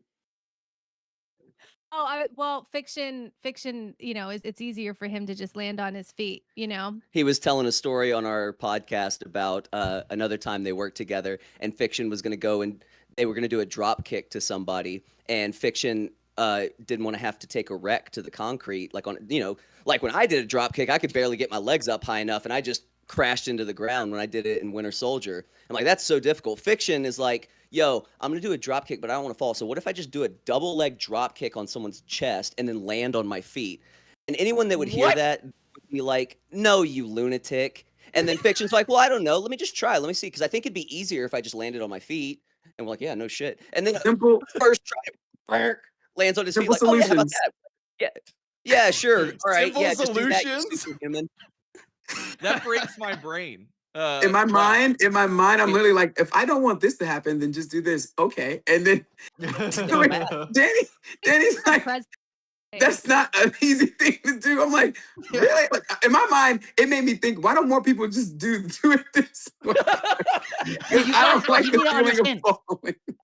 He did a missile drop kick. He was completely horizontal. He literally goes up, goes completely horizontal like a freaking Street Fighter character, and then just pop, lands on his feet like a badass. Also, like, we can't show you that footage because it's for something that's unreleased, but that project, like, Fikshun had already, that was a part of a oneer. So, like, Fikshun had already like knocked out 2 guys, like beat up 2 guys in that shot prior. Then this is the 3rd guy he knocks out with a missile drop kick and then just lands on his feet. So, not to talk about things that you guys can't Mention that see, part. but Oh my God. Right. So Fiction. that's That's fiction how for you. people don't work. That's how gravity doesn't work. Like, yeah, I know, right? Yes. That's not how people work, is that what you said? People don't work like that way, nor does gravity. I don't understand. It's all in the mind. If you tell yourself you can do it, I feel like it at least gives gotcha, you okay. a 20 more % chance of being able to do it. Maybe it's not 100%. I just gotta tell gravity to fuck off, and then I'll be able to do it. Got it. I Well, understand. yeah, To normal humans and spinning things. Like, at least with the shotgun, you had a handle. Mair, do you want to talk about the world's most awkward shape to twirl? fucking steak. The steak. Oh, The steak. yeah. Oh man. So this is our first day. So Danny was very adamant in in the choreography. He really wanted some like spins and flips with the stakes, with the daggers. He wants you to spin it because it looks really cool. And in the It does look cool. Winter Soldier Red Hood one, you guys are doing all of these knife spins. It's ridiculous. It's nonstop, and it looks awesome. So I've been practicing with these like little wooden logs that are kind of the same shape as the stakes, but until we get to set, I didn't get the stakes. So when we get there, now I have them, and they're a little sticky, kind of. Just I 'cause the guess paint and because of the stuff, paint yeah. was kind of still a little bit fresh. Man, and I was nervous because it was our first day of shooting was the bathroom Oh, that's choreo. right. That's right. That's right. So I was like kind of trying to shake off the jitters. I wasn't really like in it yet. And man, I kept trying to flip it. And I'm so it's so refreshing to work with you guys because I work on so much stuff, but it's all very like content farm type of stuff. It's like you get one take to get it, like, let's just shoot as much as possible, right? As opposed to like, no, like slow down, take a breath, like you're good. So I'm so used to being rushed through things. So I'm trying, and I'm like, I'm ruining the entire day because I keep dropping mistakes. And and Danny was like, no, you're good. Like just chill. You'll get it. So finally we got at least one take that was usable. So that was good. But yeah, I was dropping those things and I was like, man, It was Death the Battle first guys take, are- Mair. They don't know me. Was it the first take? It was the first take. Yeah. Like, you nailed it on the first take. And yeah, I mean, and I think like that, and that's the thing. And that's the thing about spinning any weapons. It has nothing to do with experience. Like, that is extremely frustrating. And I noticed it because it was the same kind of experience on Winter Soldier Red Hood, because Tyler and Tim, who are both like very seasoned stuntmen, were having the same trouble spinning those knives. It's just a hard thing to do, especially when you're like, oh, here's move, spin, catch, stab. Like that is an elaborate sequence of movements, and you got it and you nailed it, and it is extremely difficult. That's why I was like, dude, like, don't even worry. Like, just we'll take it slow, take a breath, like, take your time. When you're ready, we'll go. Because like, it's one of those things where, especially I've learned over time, is if you try to rush through it, like, that's when mistakes and accidents happen. It's like, no, we need to take things slow and smooth is fast. Like, everything will come together. You just got to make sure that you're like giving yourself the moment and like taking time to let those beats sink in, which you guys did. And I think after that first day, you were like, okay, I'm with it. And then you just everything after that. Like once we got to the sword versus axe sequence, I was like, chef's kiss, no notes. Beautiful work. Everybody all around. As soon as you guys got the axe and the sword, I was like, damn. Like you could tell this is the one they've been practicing for because you guys were cooking on that scene. There's some Yeah. shots where that sword looked like it was getting so close. I don't think it actually ever Oh, yeah. was, but there was like the moment where you were swinging it over and Mair, you're like Matrix dodging underneath it. It like so. Moral of the story talking is like, what? Oh, sorry, I didn't mean to interrupt. I was gonna say we were talking about that thing the other day, and there was a bit where Mair goes up to block Fikshun when he comes down for a straight strike onto the axe, and she goes up to block it, and her hand's in the wrong place. So in like slow motion, she can see the sword coming right at those little fingies. And thankfully, Fikshun's the martial artist he is, and he's as aware as he is, because at the last second he pulled it back and didn't get her, but she could have lost a finger. Yeah. You know. But just that they put in the work, man. They drilled as much as we could. And we're also busy and have all this other stuff going on, and so getting together to train was sometimes hard. And we got it when we'd get there, we'd be like, okay, we'd lock in for a couple hours, and then you've got the guys over in Vegas drilling choreo, and we're sending videos back and forth. So like you said, so we can mesh like fight styles and all that kind of stuff. And then also too, like that opening sequence with all those fights, you guys only got, I think, 2 rehearsals. Like Yeah. for that entire sequence, the entire sequence from fighting individually and then coming together for the crossbow versus swords bit, like really only 2 days of solid rehearsal. But the way you guys, we talked about it before, but like the way you guys just had this natural chemistry and trust with each other as dance partners, you guys clicked. Like after the first day, you guys were locked in. It was like you guys could read each other's minds and have a shorthand with each other. It was really cool to see. Yeah. Yeah, think I it was actually think dope. we have one of those choreo passes that we can show. But also while we're looking at that, there was a super chat earlier asking from Dude Blade, was there any improv during the fight? And largely no, right? But there was definitely No. some changes made as it was going.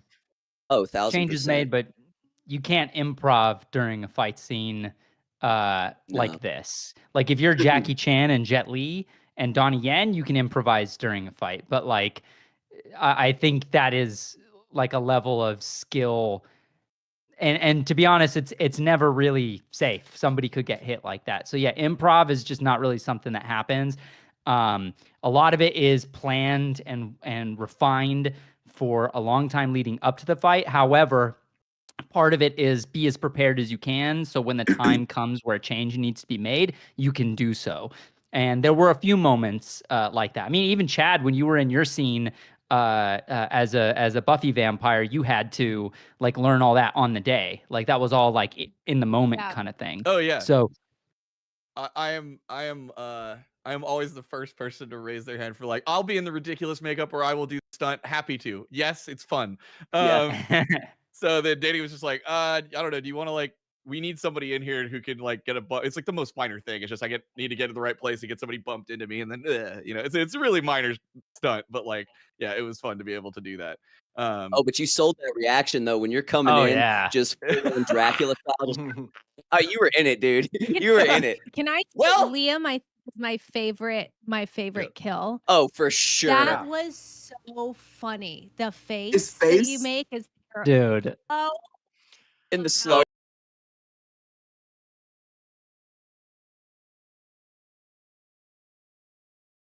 Yeah, Lee. Oh, Mine too. Yeah, Yeah. I think my internet was. Yeah, I being think weird. so. We good? Okay. Yeah, I mean, yeah, Liam's death incredible. Ben's accepting. Oh, his, dude. Yeah. I do want to shout out. Show.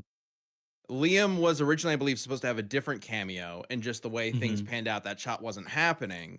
Because even though like the action itself isn't being improvised, there are just while you're on a film set, sometimes things change, time changes. The set doesn't like work out the same way you were expecting, so you cut and add shots here and there. Like we added just like a little thing, but we added a shot of kicking the glasses at one point. We added a couple shots here and there. So Liam's shot wasn't gonna happen. So Danny actually volunteered up his cameo. Danny has been in all of these to some extent. And he was supposed to be the one who ran forward and got shot through and exploded as the bolt went over to Fikshun. So shout out to Danny for us getting that wonderful Liam face. I mean, it was the way that Destiny needed it to be, because I think Liam did that better than I ever could. I think, like, literally we did the first take and I was like, okay, let's make this adjustment, this adjustment, this adjustment. And then as soon as we did it, I was like, all right, ready? We did it. We hit action, cut. Let's watch it on playback, because we can't watch it in slow motion until we're playing it back. And as soon as we see Liam's face go, like, it was everyone around us just busted out laughing. And I was like, yeah, I mean, that was the right choice. It was the last thing we did, and you nailed it, dude. It was it was a blast to work on that shot. Wait, hang on. You say we can't watch it in slow motion, normally. I feel like Fikshun probably could, though. It really sounds like he probably could just see the world in slow motion if he wanted to. No, I will say no. My favorite was yours when the light grenade goes up and he's like, you just accept. That is such a clean little, like, first of all, when you see the action starting, you turn up the music. You know what? Fine. Like, we're doing this. And then, like, you know what? Like, I thought that was so, I love little character moments like that. To me, that's a character moment of, like, this DJ guy is a vampire. Like, he just loves music and doesn't really care if he lives or dies. He just wants the party to go on. And if it's time to go, he's just gonna. He went out doing what he loved. Yes. It was so I love that the community is grabbing onto that so much. Like, literally, like, Ben and Liam, like, your cameos is like, the community is like all about it. Like, I was seeing just 5 different Reddit threads just about Ben as the DJ. So I'm glad that turned out so good. And also, like, when we were I was getting makeup done and everything like that with Ange and Misty. And we were like, okay, let's get costumes together. Mel was picking out some stuff for me and, like, the freaking choker as well. So we were good. like, oh, we don't have any headphones. We never got any DJ headphones. Oh no. And Mari was there. She was working on something for something else. And was like, just use mine. And so I had Mari's headphones on the entire time and basically just borrowed them for the weekend. So shout out to her for that. So lifesaver, because a DJ without headphones would have been terrible, right? Wouldn't have worked. One of those little on that things. note, on the note of, like, extras and, like, our little cameos and whatnot, Chad, you mentioned you really wanted to get in that vampire makeup. And when we got him in the chair and Ange went to work, I set up my phone for a time lapse. So let's go ahead and play that as we talk about this. Chad. Oh, yes. It was a 2-hour. Welcome to Buffy Forehead Vampire Time Lapse. Oh, do we have audio the whole time? Okay, good. Okay, let's. Okay. Not the whole time, just that. Y'all don't even know. Like, again, I love makeup. This felt like it was apparently 2 hours. Did not feel like that. I was having a blast. Watch the timer on the Great bottom. time. Yeah, so I'm getting a prosthetic applied right now to give me the Buffy Forehead Vampire, which was my dream. Once we were like, we're doing this, I'll be there. Buffy Forehead Vampire, please. So this is all great. This is all fine. Those fucking fangs. Oh, y'all, I can't. So what we did is we had the good fangs, which Fikshun and Mari got. They got the good, nice fangs, right? And then we got the Amazon fangs, okay? And so me, the whole stunt crew, anybody who had to be a vampire that's gonna have a close-up, Lisa, whatever, everybody's got to get their fangs in. I was the second person to sit in the chair to get my fangs. And so what we were using was denture glue. Well, we learned something, that denture glue isn't made to stick to teeth, it's made to stick to gums. So I get my fangs in, and for some reason, my teeth of all teeth are just going to be like, nah, I don't want this to set. So there's already so much time where we're all like, there was a time you could walk into hair and makeup, and literally the whole room is just actors going, holding them in, letting them set. They're holding our fangs because it's trying to stick. And then people are going around with a hair dryer. We're passing, trying to get the, like, just to get it. So my teeth do not stick for, I think, over 2 hours. I think it was to get my teeth to stick. They finally set. Okay, and so I'm not in vamp makeup yet, just my teeth. So I go up to Danny and I'm like, dude, these fucking teeth. I was like, I finally got him, whatever, blah, blah, blah, blah. I was like, do I need to go get in makeup yet? And Danny was like, no, actually, with like the way things are going. Vampire. Yeah. That's so sick. 2 hours. Yeah, it looks so good. 2 And hours. so I'm like, he's like, no, actually, with the way things are going, you probably don't need to get into the rest of your makeup until, and then he said the words that would go on to haunt the rest of my day after lunch. And Sorry. and I looked at Danny and I just like, he's like, so yeah, you can he's like, you can pop out those fangs and you can get back in them later. And I was like, over my dead body. I was like, I just spent hours with my mouth open, holding my teeth, like trying to get these goddamn fangs to stick, and they finally set. And I was just like, I'll wait. I was like, I'll wait. Like, I would rather be hungry for like, a couple hours than like have to go through what I did again, right? For these stupid fucking teeth. Facts. Well, after lunch turned out to be 11 p.m. So we had a lot going on, and so I finally so I'm y'all, I don't really do breakfast. I don't know why, I just don't get hungry in the mornings and stuff. And so I did not eat that day until 11 p.m. because of these goddamn fangs. And like, so I'm walking around in full vamp makeup, just very hungry. At one point, I go up and I'm like, I just need something. And I got a Slim Jim, tiny little Slim Jim, and then just like taking little rabbit bites and then trying not to chew just to get like something in my stomach.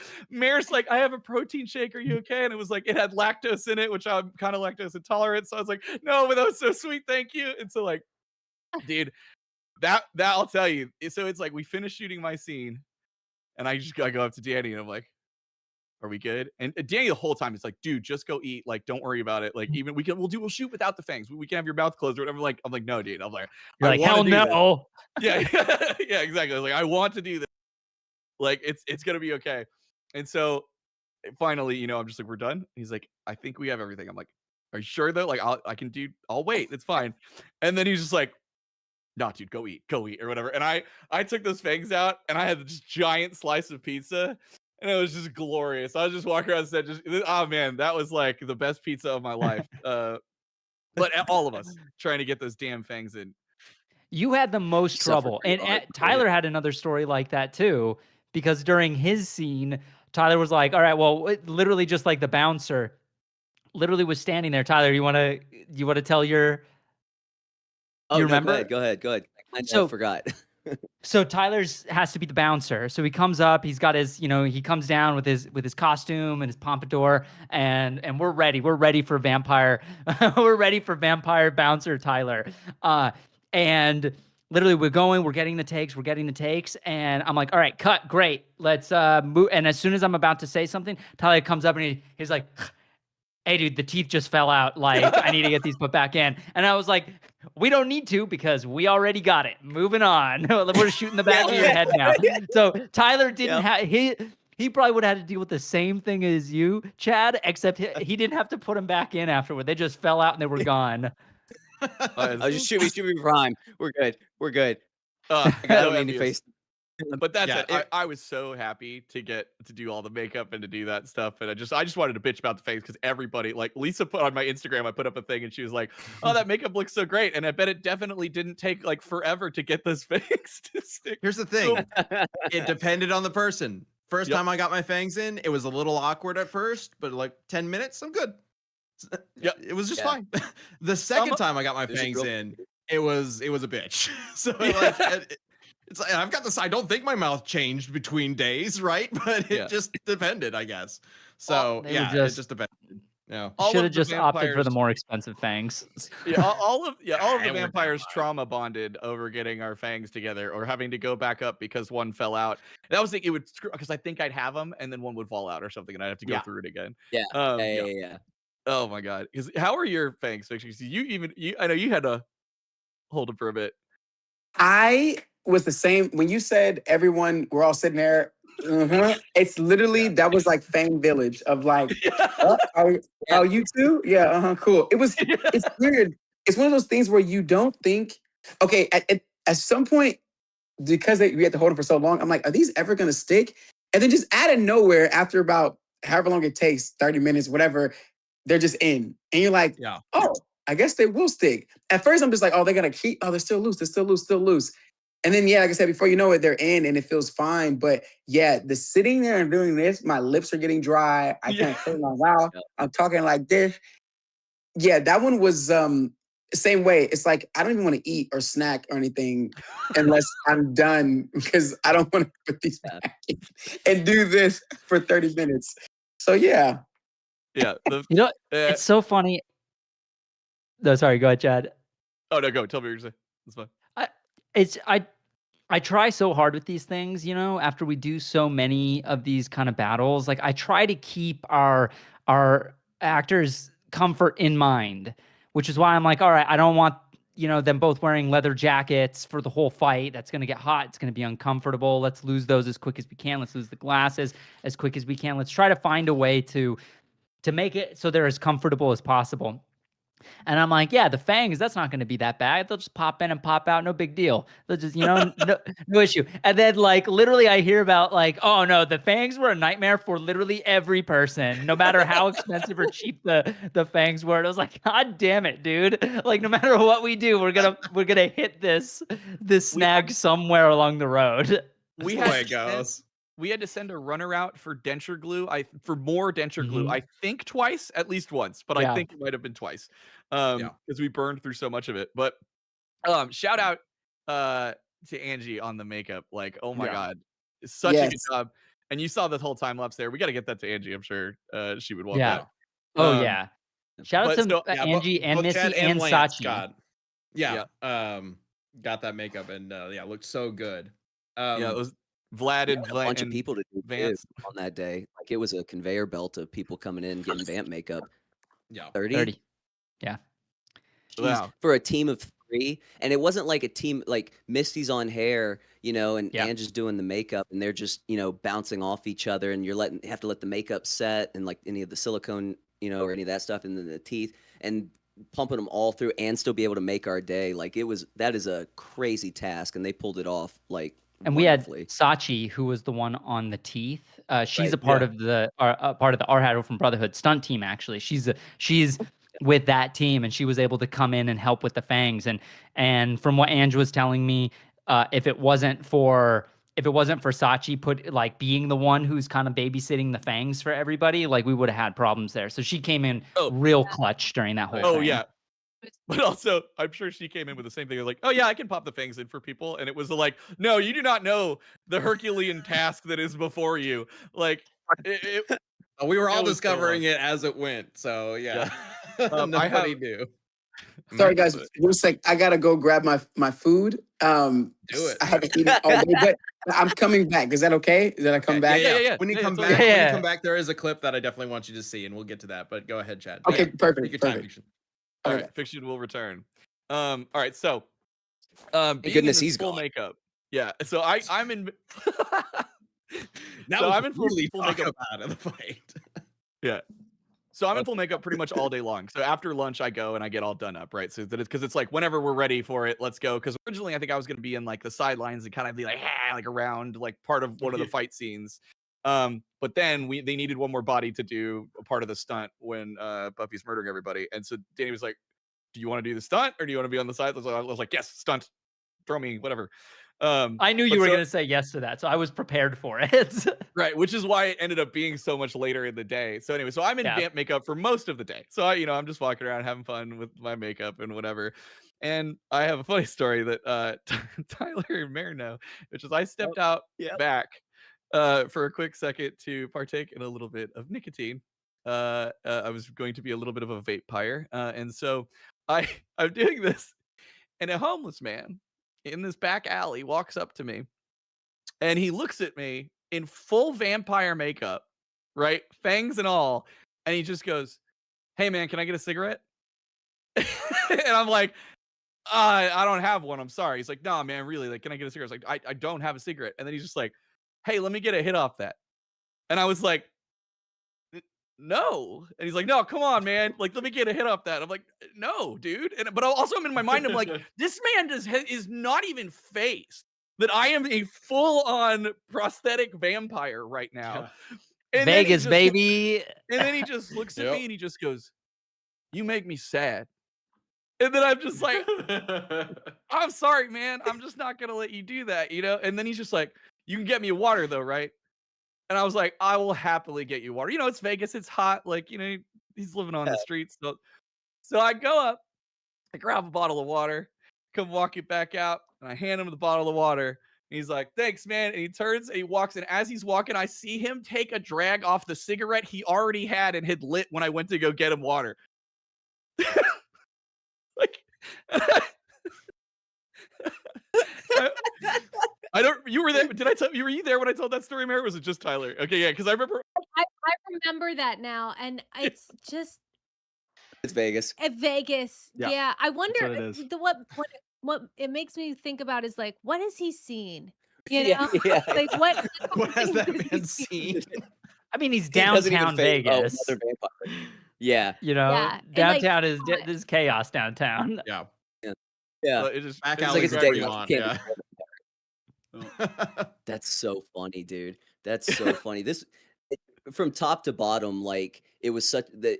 I hate to use the phrase labor of love because I mean it was a lot of hard work, but it wasn't.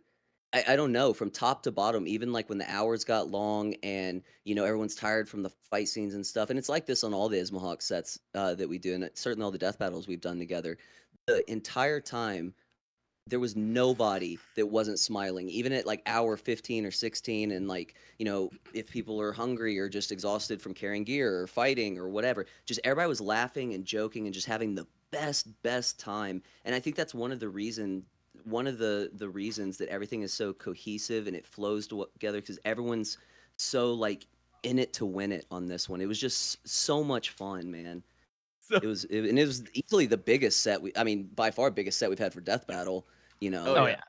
Biggest death battle set, one of the bigger productions we've done. And if I can, I'd just like to take a moment to just say shout out and thank you to the entire crew. Like we had amazing talent who was in front of the camera. But the people who like made this ship float are the ones that you never hear about. You know, people like our DP Jeremy, our gaffer Andrew, our camera operators Doc and Rob. Like there was a huge team behind the scenes who was bringing this together, and every single person was firing on all cylinders, and every single person was like, hey, we're trying to lock in. I know this is going to be a lot of work, but would you mind locking in with us? And everybody was like, yeah, we'll lock in. If you need us to lock in, Yeah, we'll so lock casually. Yeah. Everyone was fan, and everybody's like so it's like either you're a fan of the show, you're a fan of Ismahawk, or like you just are a fan of making cool shit. So everybody involved was like, it wasn't, you know, there's so many sets you'll go on to, which you're always lucky to be on set, but a lot of times it's like, oh yeah, we're doing this commercial, the client's an asshole, whatever, like at least it's a paycheck. This was very like God, everybody was just having such a good time. We're like, dude, this is gonna be so dope. It looks so good. Like, yeah. Oh yeah. And nobody knew what the story was or read the script. Sorry, Ben, really quick. No, go ahead. So there's nobody knew what the story was. We didn't want any spoilers to get out. So actually, like the title of the song that Theralwolf did for the fight, Neon Ash, was the working title we were using for this. So people didn't know it was Blade versus Buffy. So the whole time they're like, all right, we're shooting something in a nightclub called Neon Ash. We don't know what it is. We don't know what's happening. And so everybody's like just like watching things unfold, like not everybody knowing the script or the story or what's going to come next. So people are like learning the story of what's happening, how things are unfolding as we're shooting. And so like after certain takes, people were cheering and people were like, oh, that was so cool. And that's, for me, one of the most fun and exciting and fulfilling aspects of this is the people who were on the crew. Because like a lot of people don't know this. Being on set, it has potential to be one of the most boring places ever, depending on the production that you're on. It's a lot of sitting around. It's a lot of waiting. It's a lot of hurry up and wait. You know, every production is different, and we try to make sure our sets are as, you know, fun, you know, keeping the energy high and make sure people are actually having a good time and feeling taken care of. At least, you know, we try our best to.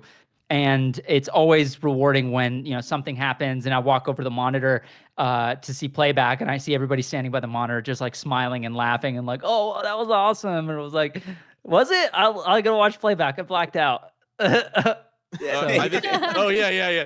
No, dude, some of those shots were incredible, and I definitely want Fikshun to be back to talk about the arrow catch. But that was one where everybody popped off, and then also, Yeah. One of the people who, as Mair put it, was just a fan of making cool shit, who was out there very graciously, was Doc, who was running Yes, the I Trinity actually have a rig. video about that. If we can bring that up, I wanted to talk about.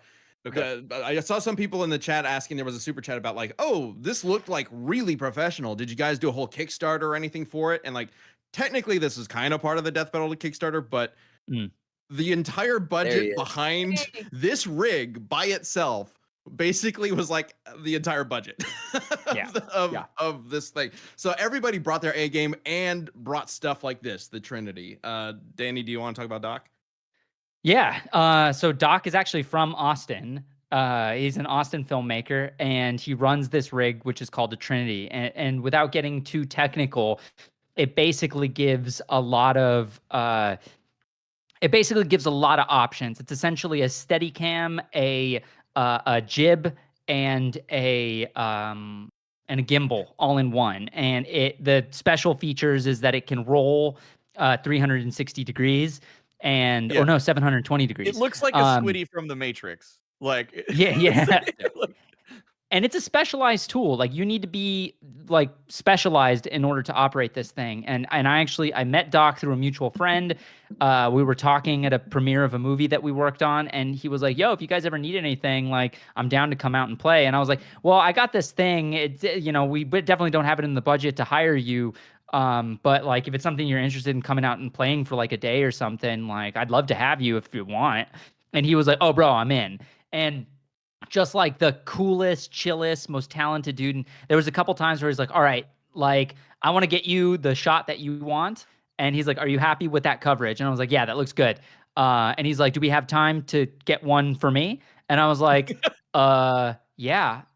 And here's my thing. Here's my rule. If you're a filmmaker out there, like this is a good rule of thumb for you as well. If you have a member on your team who's like, I have an idea, like do the idea, because oftentimes it's something that you're not thinking about that they look at and they see that you're looking at too many different things. And every single time people like him and Jeremy and Rob would be like, hey, I have an idea. Can we try something? It's like, yeah, let's do that. And almost every time it's brilliant. Like that spinning shot of Buffy and Blade at the end when they clash, that was him just like spitballing a shot. Like there's a bunch of moments like that where it was just like genius coming through collaboration. And Doc really brought that to the table. But not just Doc. I mean, like Rob as well. Both of them were firing off on all cylinders. And these are both of the people running the cameras that we were using on this. And led by, you know, my business partner, co-founder of Ismahawk, Jeremy Lee, who is our director of photography. And he directed the hell out of that photography. Oh, yeah, for sure. And yeah, that's that spinning shot that you're talking about. Like, we did not do that in post. Like, Doc had to Doc had to work out the timing, the framing, where to start, where to land while 360 spinning this camera and landing at the exact moment where you clash. Yeah, go ahead, Mair. No, he when somebody asked earlier, like if there was any improv, that was the improv. Like we were not able to like improv too much with movements. Yeah, obviously things would change in the moment based on like, you know, okay, that's actually not working, but we need to switch it up. But the improv came from mainly the camera work, which was awesome. And Doc is so cool. Tyler and I went to your premiere for a film that Action that Danny had directed or co-directed in earlier or like in the springtime this year. And you know, we're hanging around meeting people and somebody comes up to me and goes, "Hey, my name's Doc. I just moved here from Austin. I'm a camera guy. You seem to know a lot of this group of people. I'm trying to meet Jeremy Lee. the director of photography for this shoot. Do you know where he is?" And I was like, he just left with his family, but I can introduce you to Danny." He goes, "Yep, whoever, I want to work with these guys, whoever they are, introduce me to who I need to meet right now." I was like, "Oh, okay." Wow, I didn't And, know that part of the story. yeah. How fortuitous! Yeah. Like Yeah. that's Yeah. that's He crazy. wanted to cook, and he knew he was going to be able to cook if he, because like again, like that's one of the things we couldn't plan for a lot of the shots on the Trinity because we've never shot on a Trinity before, at least not for an action shoot of this like, you know, like amount of setups and stuff. So it was a lot of like, hey, this is kind of what I think, but can we actually do it? And a lot of that was like working together to figure it out. And honestly, like there were moments where him and Rob switched off from being like the primary A cam, the B cam, which A cam is usually the one where we're framing up for the shot. Like, all right, this is the shot, this is the angle, this is what we're getting, this is the A cam. And then B cam is usually like, I'm off on the side just trying to find something usable. And so they both switched off from that. But one of the things that Doc was doing is like, while Rob was on A cam, Doc was like just doing crazy stuff and like, and both of them were doing that. Like, I think it's why like the coverage on this feels like so cool. And a lot of it was deliberate. A lot of it was planned. We talked about it ahead of time. We're like, these are the ideas, especially that the sequence of Mair killing all the vampires in slow motion, which Mair, do you want to talk about shooting that sequence? Because it was definitely probably one of the weirder sequences I think we shot just in terms of how we did it. Yeah, so I wasn't aware, I'm used to like, okay, take it really slow because we're going to ramp it up in post. And if you go too fast, it's not going to look right. So we need you to go a certain speed. I've never done anything this slow. You're like, we're going to do slow-mo, but like you yourself actually need to be moving in slow-mo as well. Hey, he's back. So for that sequence, it was very like, it was wild. And there was like, I think we changed it because I was supposed to do like a kick at one point, and I was like, Yeah. I can't, my leg is like shaking, like I can't keep it. So we switched one of the moves. And yeah, that was wild, and it had to be timed so perfectly because Doc was going around with the Trinity to like get it in this like circular motion, and I think we were trying to shoot it all in a oneer at that point. So yeah, there was a lot of resets for that one. But God, it looks, Yeah. I knew what you guys were going for. So I was like, okay, I know this is going to look awesome. I just didn't realize that the way you do it is also by being slow motion physically. So that was different. Yeah, because I think I remember in the moment you were like, is this going to look cool? And I was like, I promise you it'll look cool. I think you said that to everyone in that scene because you said the same thing. Yeah. I was like, guys, I this is felt going to look like I ridiculous. It's was going to feel so ridiculous. awkward. Yeah. Yeah, Yeah, I it's guess definitely that's a what it little was. weird I to was like, shoot, though, I know yeah. you guys are gonna make it look good, but like, am I making it look good, or am I like ruining it right now? So that was my fear.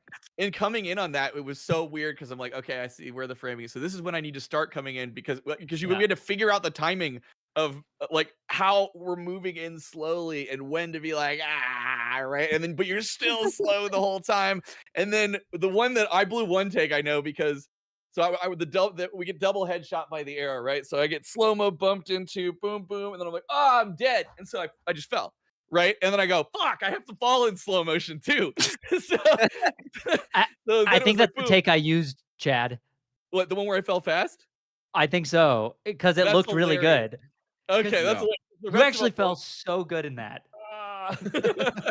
And it's like the way ramping that you action felt, anyway, back and forth, so it kind of worked out. I think. Yeah. The way that Chad fell, I thought was so good because you were literally like you look like you were flopping over. It was perfect because I was looking at that shot meticulously as I was doing the visual effects on it all. Thanks. I definitely was like, okay, this is like my one little moment, and I'm getting covered by a vampire too. So I was like, if anybody's gonna see this, I was definitely watching Doc's cam on that and like where it was. So I was like, all right, I'm like, because I think one of the takes I fell the other way, and I was like, I'm gonna fall this way so that it falls a little bit more into frame.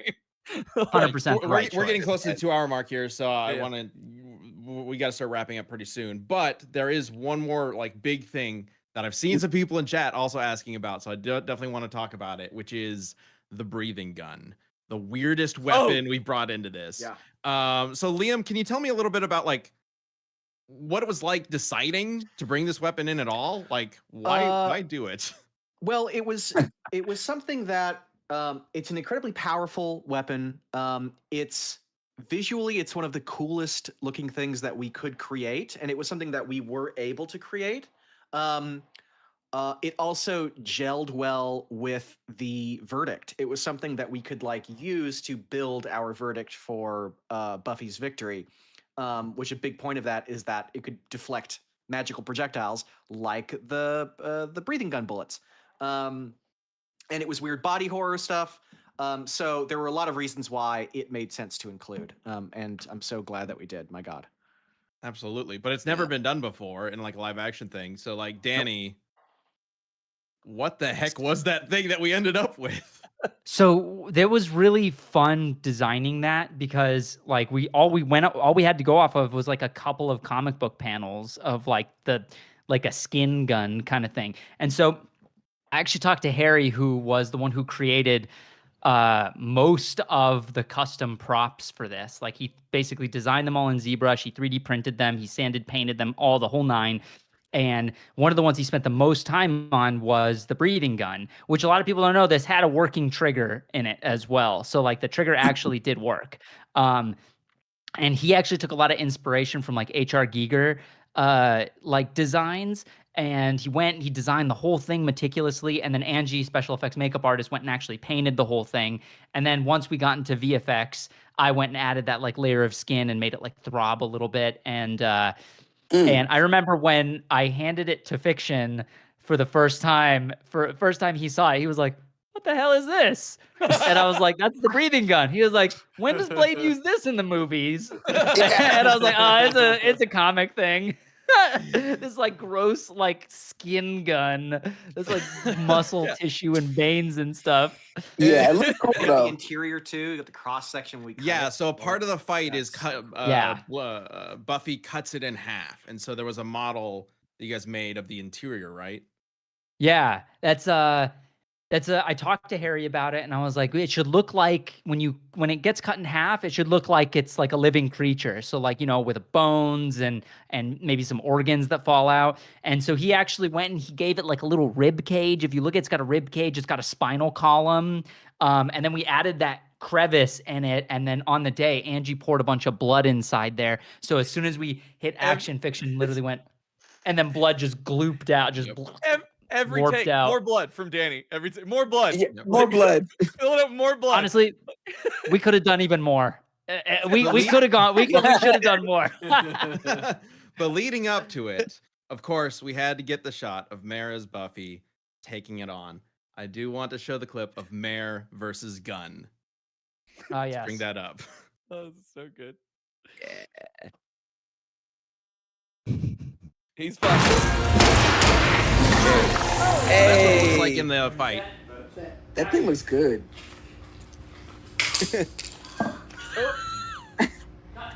Oh, Break cut it character off right there. I knew that. It was not supposed to hit the gun itself. looking at it. Watch Mair's reaction. It's so good.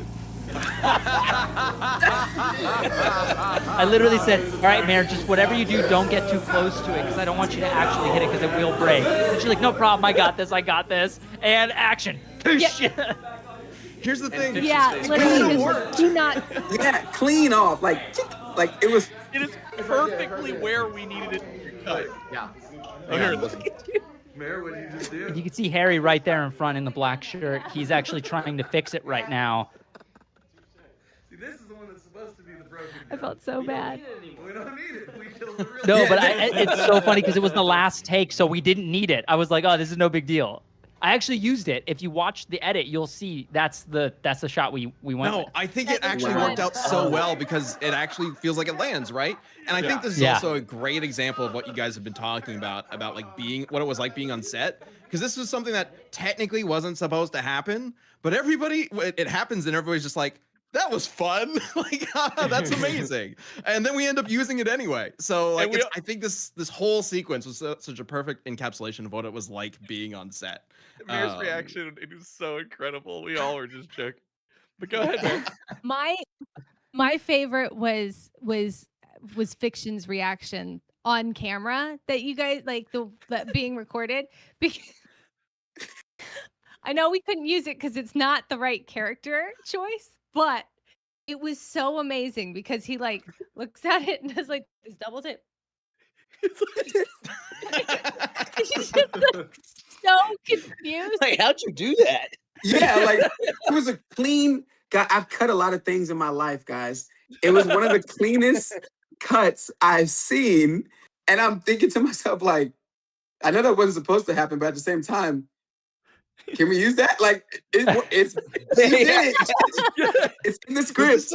Was this the prop site, like the fake site, or the real one, quote unquote, the heavy one? No, it was the fake one. We never used the real one. So it wasn't even like interaction. metal. So She just somehow. I was like, Yeah. But I mean, that 3D print was flimsy anyway, which is why I was like, all right, man, just make sure you're like, you can be like, we're on a longer lens right now. You can actually be like 2 feet away when you swipe down. So, you know, just you need to get close. And then just like you see it, the best part about, I was literally laughing my ass off behind the monitor, because you literally see Fikshun's like this, holding the gun on camera. He's like, It's like, I wish I like, was you know, like- reaction. oh, it's like, wait, it registered. Oh, whoa.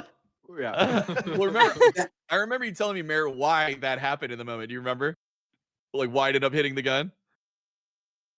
So, Was it? I'm not sure exactly. You tell me. okay, yeah. I So think I know, but on all the other takes, I know, Danny, you were like, you could be like a mile or whatever, right? And, you know, the other ones we were doing that or whatever. Well, when Mair went swinging, because we were chatting after, you said in the moment you had already committed to the swing and the camera got super close. And in your mind, you were like, I'm either going to hit this camera or I'm going to hit the gun. And you were like, and I just chose gun. So, like, Smart Yeah, choice. right choice. Yeah. It was the right Smart choice. choice. That So was let's the go right ahead and bring choice. up the video called Photos for the rest of this, or Photo Reel or whatever it's called, as we start wrapping this up. But oh my God, this is just So kind of much random shots from behind the scenes. But this has been such an incredible experience. We've third live action death battle, and you know, when we kind of started doing this, right, when we did the death battle Kickstarter a little over a year ago, and it was like, yeah, one of the episodes we'll do is with Ismahawk. Like, I never could have imagined it would end up with an 8-minute long fight that includes a whole vampire battle royale at a dance club and all of this crazy shenanigans happening. It's so good. It's so good. And I just cannot thank you all enough for bringing the A game. Danny, you mentioned like there's also all the crew that of course isn't here. When we first posted the video, we have like the whole credits list in the description, right, under YouTube. And so while the premiere was happening, or was building up to the premiere, the live premiere, I noticed a lot of people commenting on like, that's a lot of names. There's a lot of people involved. What's going on? And hey, that's showbiz. That's how it works. Yeah. I mean, and I'll say, like the passion that you and your whole crew like put into this is wild. It is too much at times. I will say, like, I had a conversation with Doc, and like I already was looking around, and I'm like, I know what we paid for this, and this is more than that. And then, but Danny was just like, so many people were passionate, they wanted to work on it, or they offered like, oh, I work at this thing, I can get this thing for free, and it's totally okay. Like, you know, they would love to support this, whatever. It was like literally like Danny's whole team and community coming together to be like, how can we use our relationships and stuff to add extra, because, you know, and things like that, and just the passion that was put into it was wild. I'm not going to say what it is, but I was having a conversation with Doc and just thanking him for like all of his work and everything and blah blah blah blah blah. And he was like, he told me an estimated number of what he thought this would cost if it was like dollar for dollar, not like, you know, people being like, I can get this for free and I can do this or whatever, you know, like and I was, yep, jaw to the floor. And so thank we can't afford that.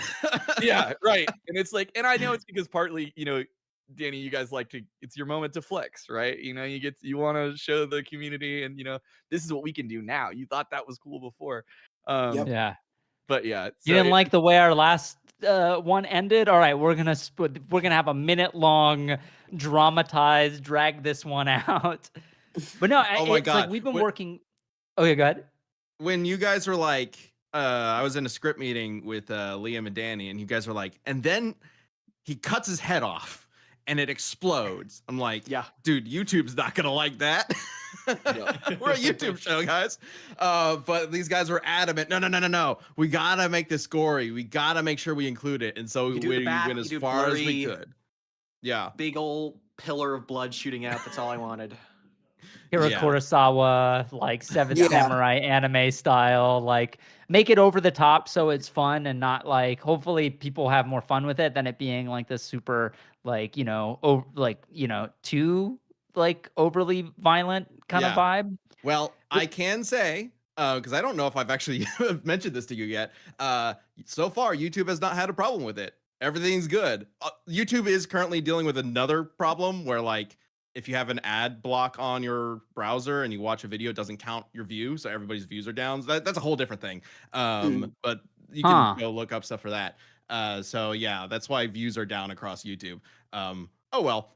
But the actual kill and the gore and everything, they seem fine with. Knock on wood, real quick. Oh, knock yeah. on Yeah, right. knock on wood.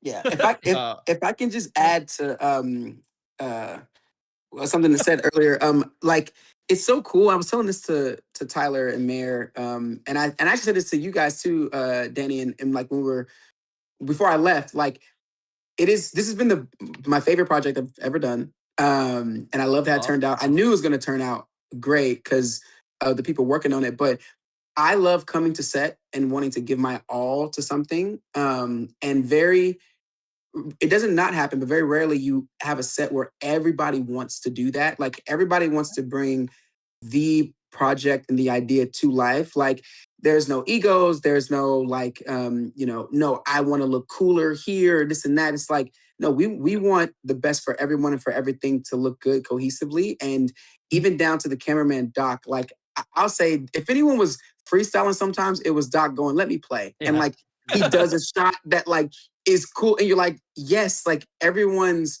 ideas and effort was to amp it up and never to bring it down or push it to a different side, which I thought was again just so rare, which is something like this, like I do again and again and again. Like the hours that we worked on, like those days, sometimes it was like 12, 13-hour days, but like it like nothing because it felt you were recharged by the vibe of everybody wanting to put in their best. So I just want to say thank you guys for creating that like space for someone like me working on it. I mean, we all created it for each other, but from my perspective, it just felt good coming into that room every day, knowing no matter what and there were little like, things were like, okay, a little behind on this, whatever. Everything was solved in a peaceful way. Like it was fantastic. I can't praise the set enough to where it's like, I would want to work on that set. Anytime I get a call from you guys, I'm going to say yes. I don't care what you want me to do. I'm going to say yes because I know the set is going to be fantastic. Like, so yeah, I just want to say thank you guys for that. Well, yeah, I'm back at you because Yeah. thank you for having that attitude. Because like I've worked with some actors, you never know, right? Like this person is a great cast, but how are they going to be when the camera's not rolling, right? Because I've worked with people that are assholes, and like the fact that it was just like, oh, cool, nice to meet you, and then you were like, oh, I actually watched Death Battle, and then like within like a few hours, you're like, all right, okay, so but about the results of this one, like just I was like, all right, yep, Fikshun's cool, like we're gonna get along, this is gonna be great, and then like getting to meet Mair too, and we're talking and we were joking around so much, you and Tyler, and like it was just so much fun. I'm like, oh, this is awesome. They're also like cool people, and like this is gonna be great. So anyway, sorry, Mair, I know you wanted to say something. I mean, seconding what Fikshun's saying. I mean, kudos to everybody. Ismahawk, Death Battle, like really true. Like I've worked on really really large YouTube channels and a lot of stuff, and in that space, it's so rare to find somebody who actually cares about what they're making. There in my experience, 99% of the time in working with that on that level or type of production, it's about views, not about the viewers. They don't really care about their community the way that you guys do, and it shows that you guys care. Like that type of mindset trickles down from the very, very top of the quote unquote corporate level all the way down to the creative on set crew. So if it's a positive attitude and you guys care about what you're making and care about the people who are going to enjoy what you make, by watching it, that it makes a huge, huge, huge difference in just the way that everybody enjoys creating that. So thank you, like all of you. It's really, really, really refreshing, especially to see in the YouTube space. It's so rare. It's just is so awesome. Such a cool thing. I'm so happy and honored to have been a part of it. Like, you have no idea. It was really just like a refreshment for my soul. So thank you. Oh, well, thank you for the very kind words. Yeah. If I can pile on to that, like one of the reasons why our team is so comfortable going hard and really trying to push this and probably more than maybe we should, but definitely not as much as our souls say that we definitely should.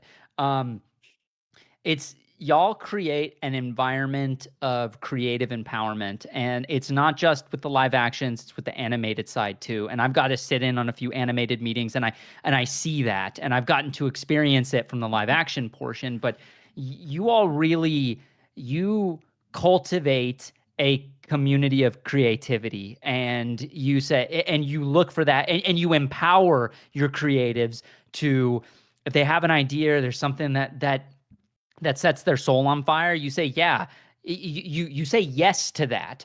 And that is something that is rare. And it is why we feel so comfortable trying so hard. I mean, coming down from Ben and Chad, but also being able to collaborate with you, Liam, on this, and being able to bounce around all the ideas and bring this story to life.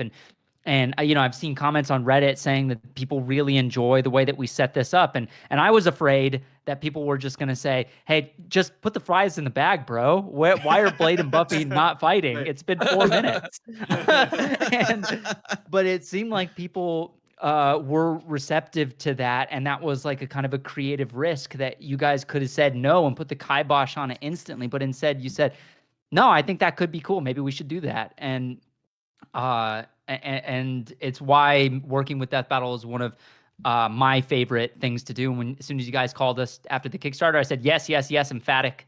Yes. Whatever you guys need at any point, like, I'm here. We'll find a way to make it work. And I believe it was, we're independent now. And then you're like, congrats. And I go, all right, so we're going to launch this Kickstarter. Yes. I believe I didn't even get to finish the word Kickstarter before you said yes. Whatever it is you need. Yes. Yeah. Oh my God. I'm like, we're in. Well, it had also been a while since Winter Soldier Red Hood, which I think was 2020. 5 years. Right? Yeah. 5 years. Right. Yeah. Because like COVID literally just hit. Because I was going to fly out there and then everything got shut down. So I wasn't able to fly out there, which I was so bummed about. It was supposed to be my first one. It was a major bummer. So it was a long time coming to be able to, get pictures like this of us hanging out with the crew and everything. This is us ducking down because we were all going to be in the shot at one point. So we're all having to crouch down. Sorry, go. Yeah, one whole side of if you notice when you watch through the fight, most of the fight takes place on one side of the bar. It never really looks at the other side. That's because that's where all the equipment and Video Village is. And that's where that was. Oh my God. Yeah, it was such a fun shoot though. And also, really appreciate the compliments, everybody. We'll be sending you checks in the mail. Don't worry. Yeah. also, real quick, just because we've got a couple shots of Anna. Anna is so nice.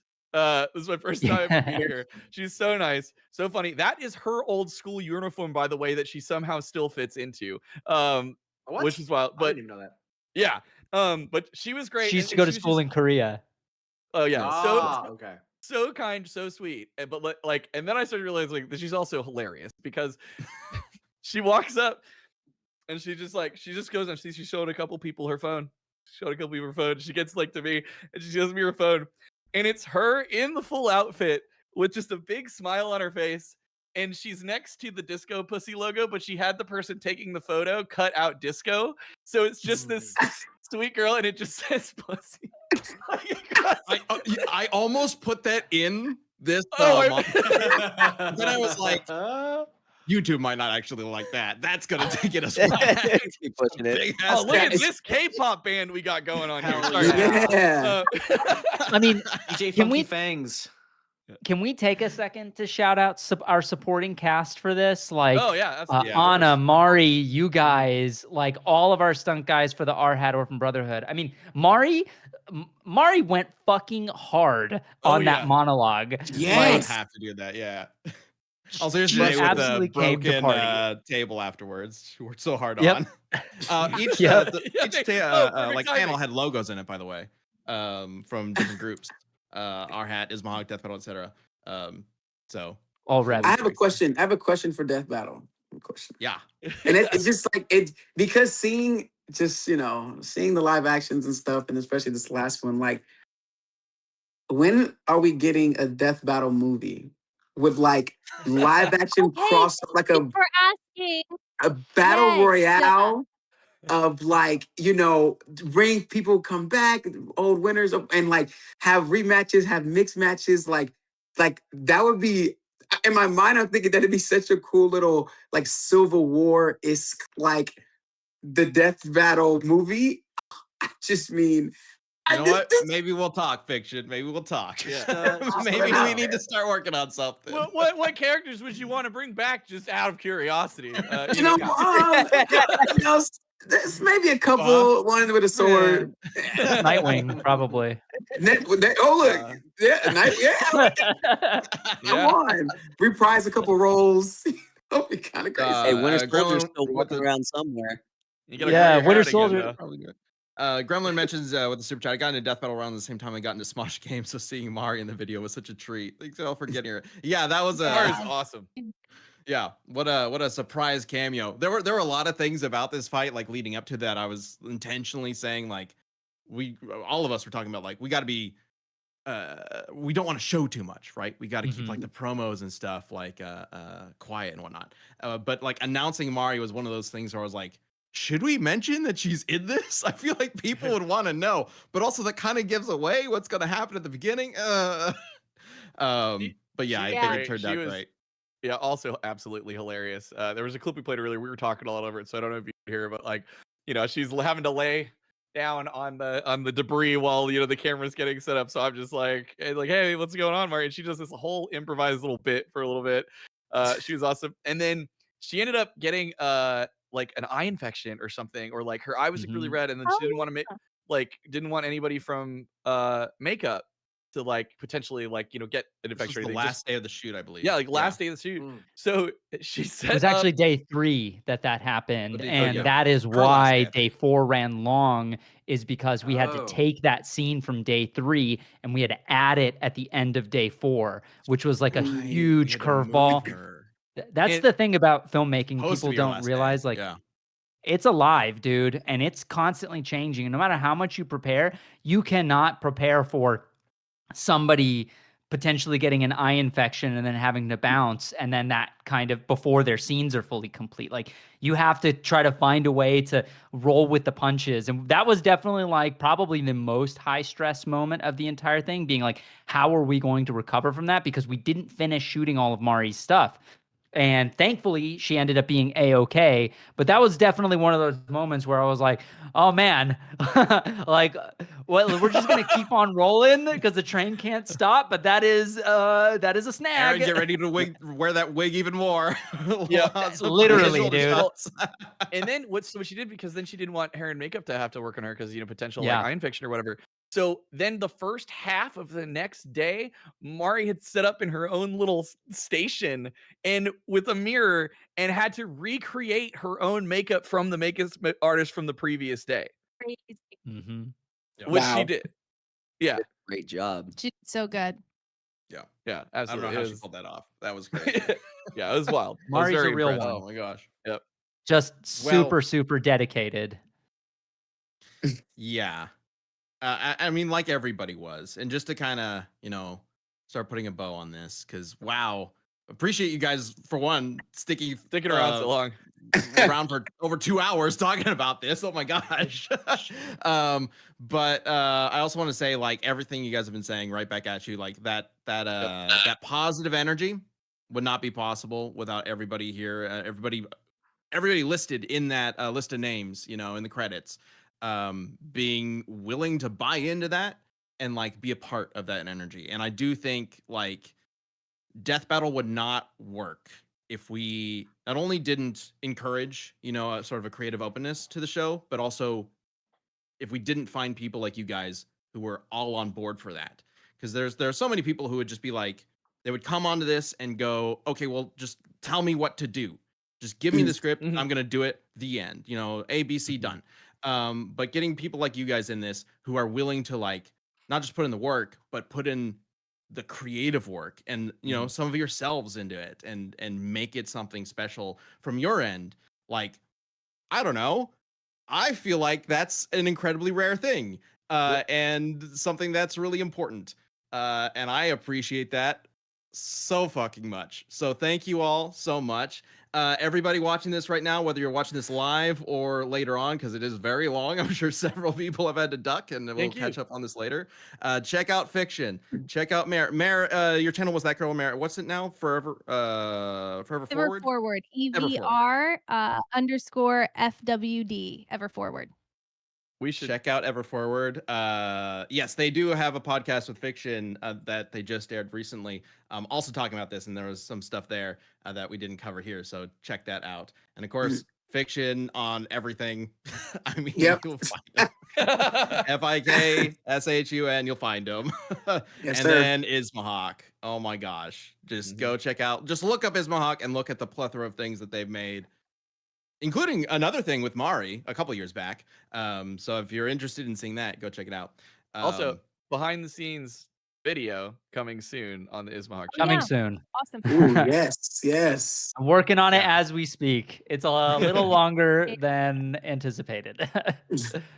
Well, as was everything about this episode, right? Yeah. You know it. On That's how we brand. do it. Yeah. Expect If you have nothing not seen less. their behind the scenes on Winter Soldier Red Hood, go check that out, because it's really eye opening. It's really cool. Oh my God, what a 2.5 hours it's been. And there are I so feel many like- other things we could talk about. I know. like- I'm like, I still have so much I could talk about right now. But yeah, we gotta cut it somewhere. Maybe we'll have we gotta have some of you guys on Death Battle Cast as well, and maybe we'll talk to you guys about it at that point, or Anytime. Yeah. maybe we'll do another one of these with you guys.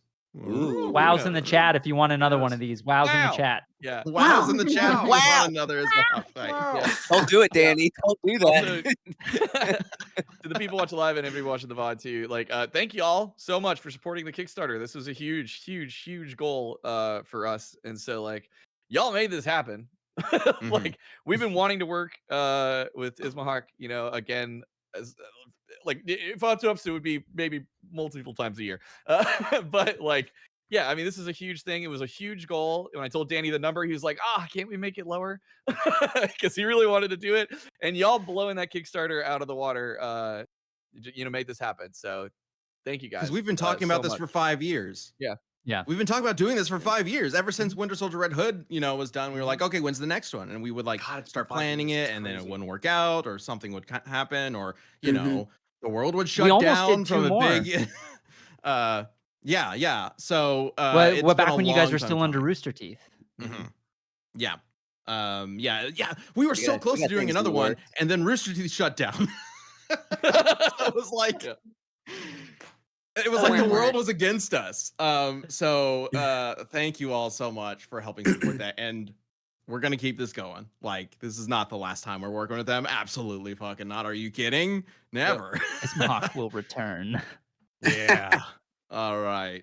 And with that, I think that's a good way to end this. Thank you again to everybody watching. Fikshun, Mair, Tyler, Danny. You don't have Liam, to my thank me and guest. Liam. We're always here. Thank you all you. so much. What an incredible journey it's been.